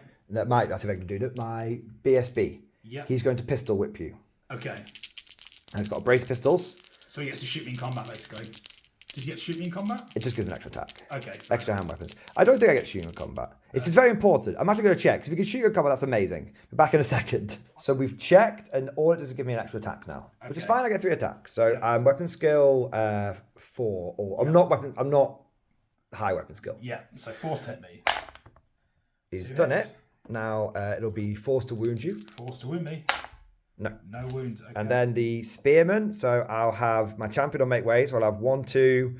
I'll have 1, 2, 3, 4, 5, and then I'll have, and that's it because I've charged. So we've killed a guy, and we're trying to do a bit of static combat res. I think is really the end result here. Do you see the difference though? Just to take a step back in your core versus my core. Yeah. It's huge, isn't it? No wounds. Okay. Now, that's my flanking unit. You now get to attack me over here first, because I'm initiative 4 with the spears, and you are initiative 6. Even with the -1. Now, you've lost your champion, and I'm not sure... He can probably fight whichever unit he wants. I'm going to fight the unit in front of me. Everyone there. So we'll do that. So it's going to be 8 attacks. 8 attacks. Oh man, I'm so annoyed that he died. I should have passed that 3 up save. I probably should have done better on my hits and stuff. It probably balanced out. Fair, yeah. Okay, so 8 attacks. I'm hitting you on 3s and then killing you on 2s because I count as charging. Yeah. Okay, I've dropped a couple. And another one. There's a 2 in there. Sorry, mate. There was a 2. It's right there. One. Yeah. Okay, 2s. Okay. It's 4 dead. 4 die, and then 4 horses hit into the same unit. They all hit. Holy moly! Here come the horses. 3 to wound you. Okay, just 1. No AP. 5 up. No. So I lose 1 more. Okay. Now, I think I've won combat. So I'm stubborn. So I just fuck off. Yes. So the first time that you fail a combat, you just fall back in good order. You fall back in good order, and then I get to choose to either follow up or not. Check to restrict. Units, yeah. Yes. So fall back good order. Is it 2d6 pick the lowest, isn't it? We'll double check. You've never done this. I've never fallen. You've never fallen back in good order. I either break and everyone dies, or I just kill the enemy. Yeah. I literally don't. I'm like, what is morale? All right, we'll be back in a moment. Now that Alex has familiarised himself with the core rules, look, my units either die or they win combat normally. That's it. That's it. But you have actually been driven by the state troops. I haven't killed a lot of you, but just the sheer weight of them and the thrusting spears has forced your knights to not flee, not by any stretch of the imagination, but they were like, holy crap, we've been killing archers all game. This is actually the real soldiers. Yeah. Okay. So 2d6 pick the lowest. It's 2d6 pick the highest. Okay. For it. So they've got okay. 6. So I move. So you go 6 inches that way. But then I have to. Then I'll nudge back to because the 1 inch rule. So I go 6 inches this way. So I go, oops, sorry, knocking your guys over in the process, to here. And then if I stand him back up, I might only need to nudge my guys literally. I think you're an inch away from me. Oh, there because the already. bases, yeah. Yeah. Like so that this. I would basically go across like that. Yeah. Do I actually? I didn't realise that's where I'd end up. Oof, I thought. I rolled a 6. I thought I was going to roll like a 2 or a 3. So. Yeah, because if I give ground here, this could be a bad. I've made my decision. I'm going to wear my decision because this could be a bad move for me. Because if I now give ground or fall back in good order, I could fall back off the table. Yeah. Which is not ideal to say the least. Okay. But I'll test the restraint over here first. Yes. You do pass. Okay, so they get to reform. So they get to face. Face. Okay. And then these guys were like closing in, weren't they? So they kind of nudge over. I guess they just come in and fight. I have to still chase you. Do you chase? I think I'm 2d6 pick the lowest because I'm Okay. coming after you. So I go an inch. So do you just like corner into me then, and then we maximum? Oh man, this is so weird. Why does every single weird movement thing have to happen In this one game? This one game. So you hang on. Do you stay an inch away from me or over an inch away from me? Because over an inch, I don't make it. I think I have to do. It's the inch rule means I have to be over an inch away from you. So I don't make it. I can't physically make it. So does that mean do you just stay there then? So I'm like. So I literally come out. I think I just go like this, 1 inch. And then that's it. Yeah, maybe it's slightly more than that, But yeah, I go a very smidgy amount essentially. Okay, interesting. Yeah, like that. Because I didn't physically get enough to go after you. Do you want to move these guys as well to put them in there? So they're going to pivot on their centre, aren't they? But I have to stay away from their own guys. Yeah, it's fine. And then they'll be... I'll just hold them like that. They're going to go like that. I might just check the charge range on the warriors, but the other warriors. The other warriors. I'm out. That's fine. Yeah. I'm out. I've got to turn into fucking. Yeah. I'm holding on by the skin of my teeth. I'm gonna smash them to pieces so badly when I get into combat with you. I hope. Oh, Jesus Christ, Fenton. All right, that is Empire turn 4. Yeah. So we've got turn 5, turn 6. Yeah. It's happening. It's happening. I've been holding the line as long as I can. Can I just hold in the name of one of the 3 emperors? We'll find out. Once more, the Chaos Warrior beseeches his gods. 4. Same again. 10, so he's got An extra appendage. Holy shit. So he's now weapon skill 9. That might mean that it's going to be upsetting he's going to be quite difficult to hit, I think. I think he's going to be very difficult to hit. He's wet. There's a lot of. It's getting out of hand. No, there's 2 of them. Now there's 2 of them.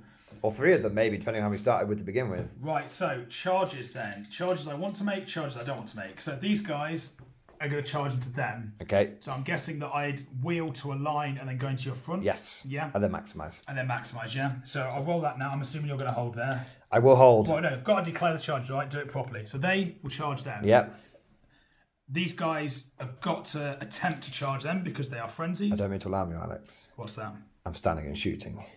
You stand. Oh, with your handguns. Excellent. And these guys are a couple of inches out of their maximum range. They'll be marching, yeah. Okay, so here. Charges against the knights going in, so they don't need to roll very high. 2 So it's the highest. that. And then Swift Ride, so yeah, they're easily in. So I guess they'd. It's so just, they wheel. You would. So they wheel like this. Yeah. Then they go in. Yeah. And they go like that. So Yeah. they're all in. Yeah. Cool. And then, right, so do you want to do your standard shoot with your pistols? I will do. So I've got 1 guy ballistic skill 5. My God. So -1 for standard shoot. Yep. Minus 1 for multiple shots. So 5s to hit me? 5's to hit. Okay. He's got 1. Got 1. It'll be 3s to kill a guy for strength 4. Oh, never mind. Next round of pistols. Double hit! He's only done it! Come on! Not in the tray. Not in the tray. 2 kills! Yes, 2. That's the that was the battle standard bearer. He's just like, watch, don't worry, boss, I got this. I am now fully on the bracer pistol train. All right, steady on, Captain Overwatch. Captain Overwatch. Right. I think it'll be the max because even though he's 9, you've got a little wheel that needs to take into account here. So it is the max of 10, yeah. So I've got to get. Oh, sorry. There's attachment. I'll stand and shoot with them as well. Okay, yeah, go for it. Throw your boots, Tim. That will be 1 hit, I think. 1 hit. Yeah. Yeah. Definitely. And then no. Doesn't kill a guy. Okay, That's the 4th arrow that they've just like eaten. Just eaten into the ground. Yeah. So I need to get a 10. So I basically need to get a 6 on one of these 2 dice, and I've got Warband, so I can re-roll this. Re-rolling it with Warband. No. So you stumble forward 4. They stumble forward 4. Yeah. That's the first charge you failed. It is. In 3 days. Well, 3 games, 2 days. So they align 1 inch. and then they 3. go. Well, because it's failed, they just align. I think they just rotate and then just bumble forwards. Okay. But either way, they just go like this. Yeah. That's their style. Okay. And then it's just onto my normal movement then. So these guys will be doing some wheeling and stuff. Jesus. So I think I need to move. I said to Alex off camera, I've never been so tense in a casual game. Like we're playing it quite technically correct, which has been very satisfying. But also my brain is melting out my ears. But it's been quite good too, because yesterday we had 2 very beer and pretzel games. And today it's been very much, let's see how we can do this. Jesus Christ. There we are. It's Jason Bourne. There we go. So they're like that. There we go. I'm not happy about this, Alex. I'm not going to lie. I'm not really sure. I hope to God I can stand and shoot them as well. Like kill the front. I can't stand and shoot. Yeah. Come on. The problem's going to be, I don't think I'm going to be able. If you charge these guys and route them, you're going to go past me, and then but because you're quite long, I might still be able to get your flank. Which would be bad juju, wouldn't it? Yeah. Actually, I'm going to take them an inch back. Okay. Like there, and then I'm going to wheel them a little bit more. So when you inevitably overrun them when you charge them, like I'll still be able to get to fight you. Okay. And then that's it. So should we go straight to combat? Straight to combat. Yeah, so I've charged, so I'll be going first. Because even with their -1... You're initiative 3, and you charged an inch? Yeah. No, I'm initiative... Oh, no, yeah, I'm down to initiative 3, so I'm up to initiative 4. Oh, no, so we strike at the same time. Strike at the same time. Same time, okay, so... Spears! Spears and shields! Spears and shields! Off those weapons, boys! That was a Game of Thrones quote, the last good scene. Okay, so I'll let you, for the courtesy, I'll let you strike first. See what these guys can do. So 3's to hit. Okay. Okay. It's the same as last time. 2s. 3 die. And 3 then die. I've got the steeds that I might as well do at the same time as well. Yeah. So 4 attacks on the steeds. They hit you once. 1 time. 3's to wound. They wound you 1 time. Shields. It bloody worked. It bloody worked. Right, so I've killed 3 and I've got a standard and close order at the moment. So yes. It's not looking brilliant, but it's not looking bad either. I don't think it's going to be so bad for you. Like, honestly, I don't have that many ranks myself and stuff. So, I lost 3 guys. So 3 on the front rank won't fight. So I'll get 1, 2 for the sergeant, and then 2 more, which is 4. Yep. And then I get 6 on the back, which is 10 in total. 10 in total, okay. Oh, no, the guys that die still get to fight. I get 12. Yeah, you get 12. Yeah, because we're fighting at the same time. Yeah. If that is the one and only time I think Spears giving the extra initiative has mattered a damn. Indeed. Right, so I'm hitting you on 4s. Yep. Oh, it wasn't great. Oh, nah, it wasn't great for me, Alex. I'm not going to lie. Yeah, okay. But 5s might still kill 2. I might get 1. Come on. Oh, in the tray or go? It's not in the tray. Ah, no. Fine. Okay. So you were what? Kill. So I killed 3 and close order standard. So I've got 5. So I didn't kill any, but I've got close order, banner, and a rank. So you lose by 2. Lose by 2. So leadership 9, re-rollable with the BSB and the general. Re-rollable, and I just give ground. You give ground, okay, and I'll follow up because why wouldn't I? Why wouldn't you? So you go 2 inches back. And then you follow up 2 inches. Follow up 2 inches. They draw their ensorcelled weapons. Yeah, so you won't count as charging this next time. So. But the spell will go off, so you'll have to cast the spell on them again. Cast the spell again. Yes. All right. Okay. That was turn 5 chaos. Yeah. One last. I have to survive 1 more round. Yeah. I have to do something in my turn. Survive your turn. Yeah, yeah. Oh, hold the line! In the name of one of the emperors, you will not falter! Empire turn 5. Fall back! Fall back to the keep! Hold the line! Don't let them through! Upon seeing the berserkers, another wave of berserkers Out of the woods. emerge out of the woods. And these ones look even more ferocious. And these ones look as bad as the last lot. The general being a bit more savvy. I mean, actually saying in the first couple of games we played, my general was like just a foolhardy young noble of the empire who was like, "Oh, we'll go beat some rapscallions, beat a few of the of those tribesmen, and then we'll be bloody, typical arrogant, knob nobleman who's just led all his forces to death." And then he actually died in game 2. So in game 3, we've got a different model leading the force, and he's obviously a bit more savvy, maybe a bit more grizzled, not a nobleman but a sergeant, moved his way up through the ranks. And then he's like, "Oh, for these guys, paid for his commission with blood, yeah, and sweat and iron." Yeah. He paid the iron price. So he knows that when these berserkers come towards him, marching out to meet them, bad idea. Get to the high ground. Now we have some of the guys on the hill. We're going to check if it comes up in Alex's turn. We're going to check if I need to, if I get the bonus for being on a hill, because I think some of my unit is, but I think the front 2 ranks aren't. The front 2 ranks are. Yeah. So it might matter. I might get a bonus, I might not. But that's my movement there. Then I've stayed still with both cannons so I can shoot them. And I have moved the archers up here so they're on the hill, and the mage is also on the hill. Yeah. So it comes over to shooting, and I'm going to fire my brace of pistols from my officer, from my general, into these guys here. Okay. Now I'll be going multiple shots, so I'll be hitting on 5s. So didn't you count as marching because you moved 4 inches back though? Oh yeah, I can't shoot. So you can't. So I can't shoot. You can't shoot. So he puts his pistols away. So I'm going to shoot with the archers then, who just moved. Yes, I think my cannon will still be able to go with all the archers. No, I'll go with the cannon first because naturally, sir, it might get more ranks. True. Yes. So the cannon is going to pop a ball there. I'm going to have it so 8 inches again lands in the middle. Okay.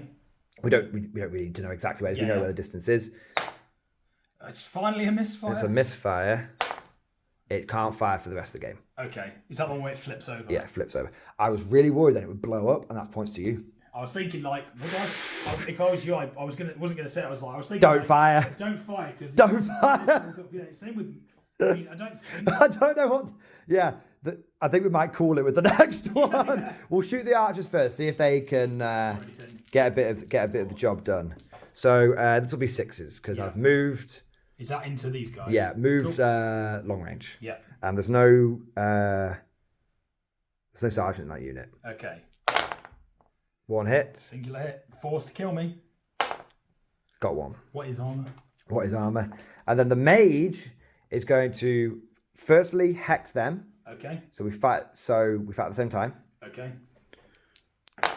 And she gets it. 9. Do you want to? That's an 11, so you need a double 6. I'll let you have it. Okay, and then I'm going to wind blast. Yeah. These guys. Okay. And I get that on a 9, so you need a 10 or higher. Come on. You've not done it. Damn it. Never mind. So that's big. So they go back 2 inches. They go back 2 inches, and then they take D3 plus 3 strength 5 hits. So it's just 4. 4, but 2's to kill. 3 die. 3 die, man. Strength 5 wins. That guy Vern was bloody right. I'm gonna make sure I at him in the Discord. Make sure that he makes promote that man. Promote that man. And they go back 2 inches, so you can't charge me. Yeah, give that man a 9. And you shouldn't be able to charge. And I'm over out of range of them. Yeah. So we know it's just that's it. Basically. That's that. Yeah. So it comes down to the combat. Yes. So we're striking at the same time. Yes. You don't count as charging. So yeah, just fight each other. Just fight each other. So Alex, would you like to go first? Yeah, why not? I'll do some attacks. So 8 attacks from the knights with their ensorcelled weapons. Ensorcelled weapons. So hitting on 3s. Oh, they've done it again! I mean, it's the same number of hits as last time. So and then now it's only 4s to wound. 4s to wounds. Oh no, Three, sorry. Strength 4. So Drop 1. 3 saves at -1 because So, they're insulted weapons. Yes. So I will have a 6-up save. I stop 1. Okay, the horses. So I've lost 2. So the horses hit you 3 times. Yeah, 3 times. Yeah, not twice. 3 times, and these are wounding you on 3s as well. Just one one. save with no AP. So 2 die. So 2 die in total. Is that correct? Yes. Stop. I feel like do we want to go back and double check? Yeah, let's double check. I think. So at least 2 have died. At least 2 have died. Yeah. It won't matter for my rank so much, so I'll go like that for now. Yeah. But I'll double check the footage. We double checked the footage, and the 3rd guy did die. It's so funny how when you're just like in the zone, you just miss. It's something you've just done. We just goes looked out at each other and we were like, what did we just do? What's going on? All right, now I get my full complement of attacks back, which is going to be 13. Okay. Because I've got 2 ranks of 6, Yep. and I've got a sergeant. Yes. So 5, 10, 12. I think I actually jibbed myself out of an attack last time, you know. Oh, But no. I didn't hit very well anyway, so I won't worry about it. Okay. Okay, now hitting on 4s, wounding on 5s. Okay. 1, 2, 3. 1, 2, 3. Okay. So average. Would it be on 5s? Let's see what you get. You should get a handful. Come on! Earn these spears, boys! Oh! We've got 3. Oh, if only I had armor bane tin. Chance to be a fine thing. Should have put the razor stand on the tin. Oh. Gave you -2. Such a lot of things that have happened, Alex. 2 ups. You're fine. Okay. So you killed 3. 3. I have close sword and stand, so I get 5 combat resists, the same as last time. Same as last time, and I killed none, but I've got. I still got fighting rank because I'm not below the minimum I need. So I got 6. Yep. Standard, close order. Yeah. So you lose by 2. 2. So I want to give ground here, Yeah. and that would be fall back. What, fall back in good order? Yes. Now, I don't know if I can choose to re-roll a past one. Ooh. I don't think I can. Or is it one where you can roll it, but you have to accept the second one or something like that? Maybe. I'll check the characters. I know where it will say it'll be in the characters bit. Yeah, so because if fall back, I'm at risk of falling. Oh, wait, I might not be at risk of falling back to the table because you've killed some. That's true, yeah. Let's see. It's general battle centered. So I won't fall. I won't go off the table. So it's fine. Okay. It's fine. I go 2 inches anyway. It just says you may re-roll it, so that's good to know. But So I'm just going to go 2 inches back. They're just holding the line, Alex. Would you like to follow up? There's literally no disadvantage to doing so. Yeah, I might as well. Because you technically will count as charging this time. Yeah, exactly. So I go in, Yeah. bang. And you'll be initiative 5, which is still higher than me. Yeah. Yeah. So you still might get them. I might get. You still might get the. Tricky. It's going to be tricky. All right. The line is literally edging back, inch by bloody inch. Yeah. And we're trying to hold it, but it's getting thinner and thinner and thinner. If I could, I would like transfer men over into this unit. But it's just hold the line. Hold the line. Chaos turn 6. Their final turn, and it's a quick one. Alex, you cannot charge here, you're out of range. You cannot charge here, you're out of range. So realistically, your best maneuver is to not move forward. Just stand still. Because if you move forward, I might actually go for a cheeky charge on you. Yeah. So really, I mean, I don't care if you cheeky charge these guys because I'll kill you. that's true. You could, if you do, I'm just not going to charge you though. Yeah. So you could still do your move there if you want to. For honour's sake. For honour's sake, what I'm going to do is these guys are going to go 6 inches up, like so. So it gets them to there, and then 2 inches. Face the general. Face the general, and then these guys will just shilly back into the woods, I guess. Just like Homer going back into the hedge. Well, they've been shot by and they've been wind blasted and stuff, and they're just sort of like, we've only just turned up and all this is happening. Nah, I'm all right. Yeah, you know. that'll do. Or to put it in a more badass way, they start walking forward, but the Chaos Lord is like, back. He's mine. Yeah, exactly. All right. So there's only one thing. It's this combat over here. You count charging. I do. It's brutal. So 8 attacks as before. As is tradition. So hitting you on 3s. Yeah. Hopefully I can run more than 4 hits. You've done it again. Exactly. You've been very consistent. Oh, it's less. Oh, it's less. They're getting tired. It's getting worse. They're getting tired. 2s to kill because of lances. Yep, 2s to kill. Okay, 3 die, and then I've got the horses attacks. Yeah. So, come on.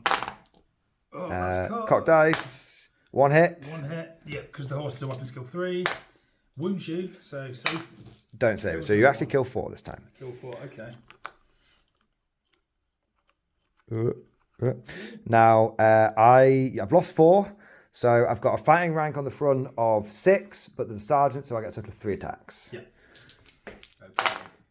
Ooh, 2 hits. 2 hits. 5 swing me. No. No wounds. That could have been good for your armor saves. Yeah, yeah. Now, leadership check. We'll roll. It's just trying to lower as roll as possible. Yeah. That's perfect. That'll do. So you'll just just give ground. Just give ground, yeah. These are hard mothers. Yeah. Nothing else has been able. Do you know what the difference was? What's that? First charge was gone. Yeah, definitely. Huge. Yeah, I had to waste my first charge on some like random shit. And that is that. Follow up because You will get to fight me in my turn. Yeah. Yeah, there we go. Chaos turn 5. Turn 6. Turn 6 even. Done. Yeah. The Empire has 1 more bit to do. Then we're done. Yeah. Back in Empire turn 6. Empire turn 6 should be quite the quick affair. Firstly, we have stood still with them. Secondly, we have moved up with them. We have also moved our mage forward a bit. Yep. We are declaring no charges this turn. So what we're going to do is we are going to fire, this time, our 2 pistols into the front of your unit. Yeah, fair enough. So hitting on 4s because I'm ballistic skill 5. 5. No, ballistic skill 5 means it's on 2s. Yeah. In half range, stayed still, multiple shots hitting on 3s. Yeah. He's got a hit. 1 hit. Winning on a 4. Does to wound me. No. Does not wound me. And then the captain. No. Misses. Misses. Okay. There you go. It was more for show than anything else. Yes. I am going to fire my 5 archers into these guys. I will need 6s. Yeah. Just see if we can take the guy off. No. And I will fire these archers into them. Yeah. No. No. Okay. So, I mean, and that's just magic. Yeah. So, Hex on your unit here. Yeah, that goes off. That'll be on a 10. I'm going to try and stop it. So I need like an 11 or Need more. a 11 or more, yeah. So try and stop that. No. No. Okay. And then I have Wind Blast, which I'm going to put into here. Your magic resistance 2. Yeah. And my casting value is 8. It's either 8 or 9. 8 or 9. I don't get it. You don't get it. I don't get it. So it's no need to worry about it. So that, it's really, I'm not going to fire my cannon because, I can't fire this one anyway. Because it's still upside down. Just done that for looking nice. And that one could fire into here. But it can't, if I could snipe your character, I'd do it. But this is old world, so I can't. True. So it just comes over to combat over here, which I need to give ground. Yeah. I need to lose lose 1 of 2, give ground, and that's okay. I need like my bad luck from the last 2 rounds combat needs to come around and I need to just cut them to pieces. Yeah. So your initiative, we're both your initiative 3. And I'm initiative 3. No, you didn't get the spell off, did you? I got the first one. one. So we're both initiative 3 because you don't count as charging. That's true, yeah. Okay, so here you go. So, first things first. So hitting you on 3s. Okay, it's not too bad. It's better than the other turns. Yeah, but now 3s to wound. 3s to wound you. Yeah, come on, give me. Okay, so 4 saves at -1, so you're on your 6-ups. Stop 1, so 3 go down. Okay, and then I've got the 4 horses, so they are hitting you on. The weapon's called 3, right? Hit them 4s. So 4s to hit you. So 3 They've done good, these horses. The Chaos horses are winning on 3s. 3s to wound you. 2 more saves, but these are on your base save. Okay, so do I need to pass all of these realistically? Because I've got 4 guys left. You've got 4 guys left. Well, yeah, you'll need to pass at least one of them. Because your unit strength is 8. 8. So my extra is 4. So Yeah. you have to outnumber me by 2 in Yeah. order for the break test to get dodgy. Yeah. Okay. 5 ups. I haven't done it. So 2 die. All right. So we'll take. It'll be. I think you have to keep. I'll keep the musician won't matter at this point. So I'll take those 2 off. Oh God. All right. Turned up for the last. She's turned up for the last bit. So the spearmen do get a chance to fight back. Remember, we're striking at the same initiative. So I will. All the guys that died still get to fight. So I will have 5 from the back and 3 from the guys on the front. So this will be 8 attacks. It's looking good. It's looking good. So far, so good. 5 to wounds. 5 to wound, mate. 4 Okay, wounds. 4 wounds. Okay. Come on. Come on. Drive them. Oh, that is huge. Oh, That is huge. triple 1. It was about time. The thrust, think about it. They've been going into spears again and again and again. Oh, the Chaos Gods. The ensorcelled armor hasn't paid off. I saw. Turn after turn, they have charged into those spears. Turn after turn. The champion's dead, so I can leave the standard there. So I get to take my casualties off now, don't I? Yes. Right. Musician's getting back in there. Because we fight at the same time, I would then get to pick my casualties. I took them off a bit early. Okay, so let's work out that combat res. I killed something! So you got 5. And I've got a rank and I'm still close order, so it doesn't alter my combat res. I'm still on 7. You don't have a rank. It's the first rank. Sorry, I mean close order. Close order. So I killed 3. And I have a banner. And I too am close order. So you lose by 2. Lose by 2. And you don't outnumber me anymore. No. Whoa! That was a game-changing roll! Oh, that was bad. So, leadership, 9 we roll. I'm okay with a 9. So you're down to a 9. No, 7, but not. And it's 7 is the ideal result. Okay. And I'm okay with it. Okay. You know what's interesting, actually, when we spoke off camera, that would have been enough. That would have been fine anyway. But we'll tell what the viewers what we were speaking about off camera in a moment. Okay. Alex. Triple 1. Good game, sir. I think, and we'll get to this a bit more in the wrap up. I think actually the best game we've played. Yeah. All weekend. So. Like in terms of like skill and trying and everything. I think that was actually the best Lofty game. heights, frustrating lows. No, I do. I do give ground. For what? For the sake of it. One more. Okay. Why the hell not? All right. Oh, triple fail.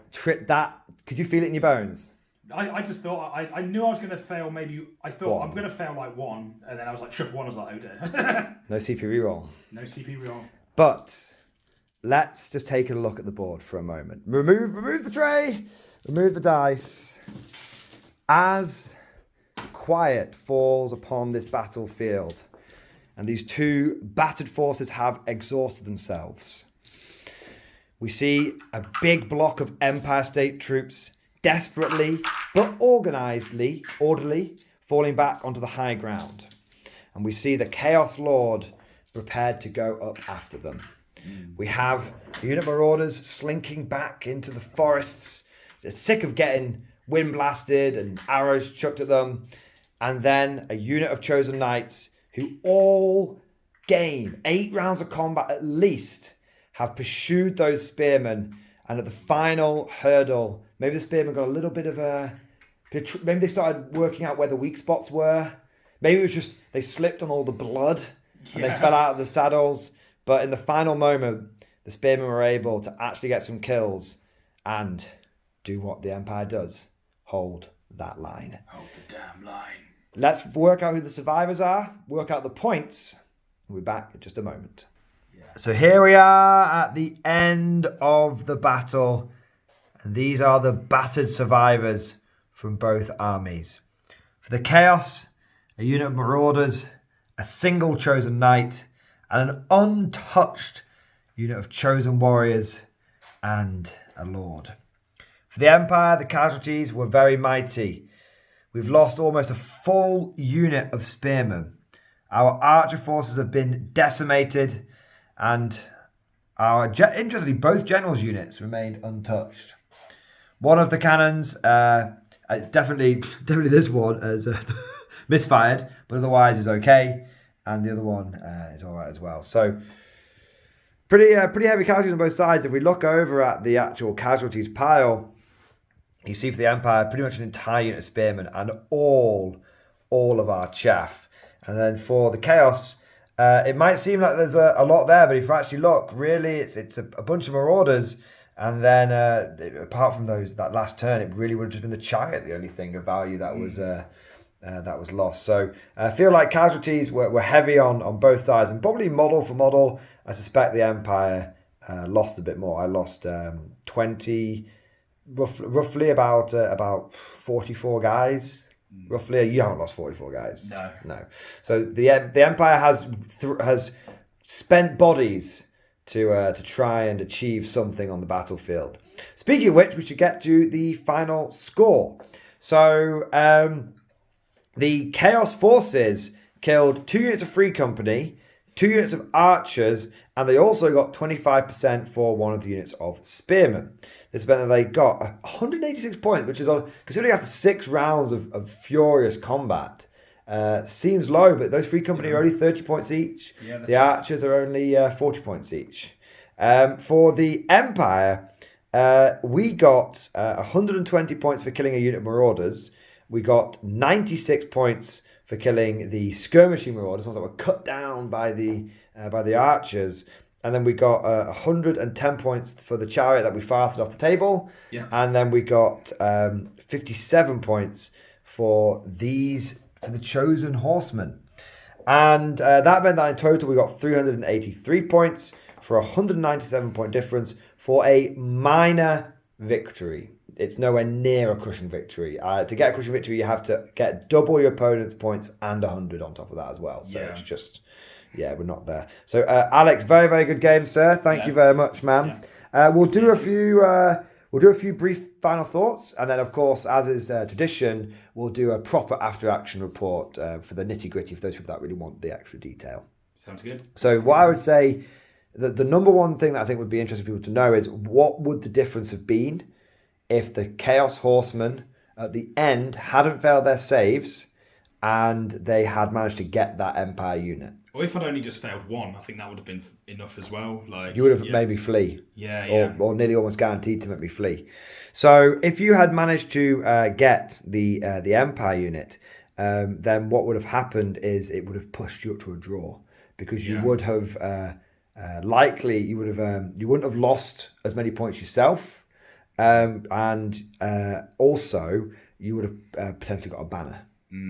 So it was very much those last armor saves made a big difference, and I think the Empire would have been slightly ahead, but not enough to get it. But the double whammy of you not getting that unit, and then also giving up 25% of your expensive chosen knights is what flipped it. Yeah, definitely.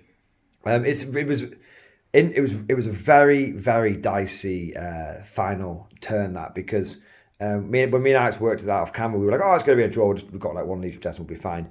And Alex actually had me down to a leadership 3 test, assuming I didn't kill any knights. And then because I killed those 3 knights, it made me have a leadership 6 re-rollable test. Yeah. And any Orc and Goblin player out there will tell you that gets a lot easier to do.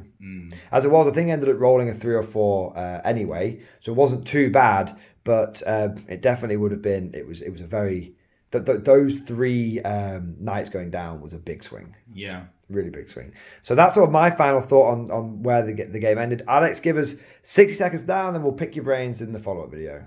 Yeah, I think big lesson learned for me: never, ever, ever put any models that are on large bases near the edge of the battlefield. If you're playing some with elementalism, and I think it's a bit of a sleeper. Some people have tapped into the fact that elementalism is really good. I think most people, it's going to take them a bit longer, but it's going to be one of these things where, I think the easy way to avoid the worst part of it is you just don't put anything near the edge. Yeah. And that's fine. Like, you'll get bumped back a bit and it'll do some, to be fair, it does a lot of good damage. That Wind Blast is an amazing spell. Yeah, it's good. And I think as well, like, just very final last 10 seconds, I'd say it reinforces me that the importance of having some sort of missile attacks. Now Chaos don't have much missile weapons, but they do have access to some pretty powerful magic users, or maybe some bound items like Ring of Ruin. Yeah, Ring of Ruin would be really good. So yeah. I think that chariot was not long for this world, because if we go,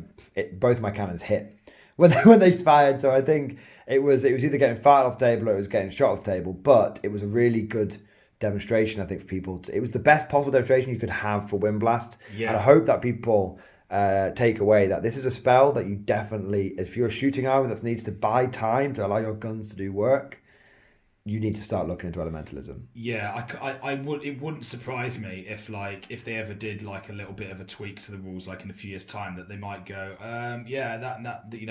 making the casting value that a little bit high, because it's so easy to cast. I think it's casting an 8 or something like that. It's ridiculous. Yeah, it's mad.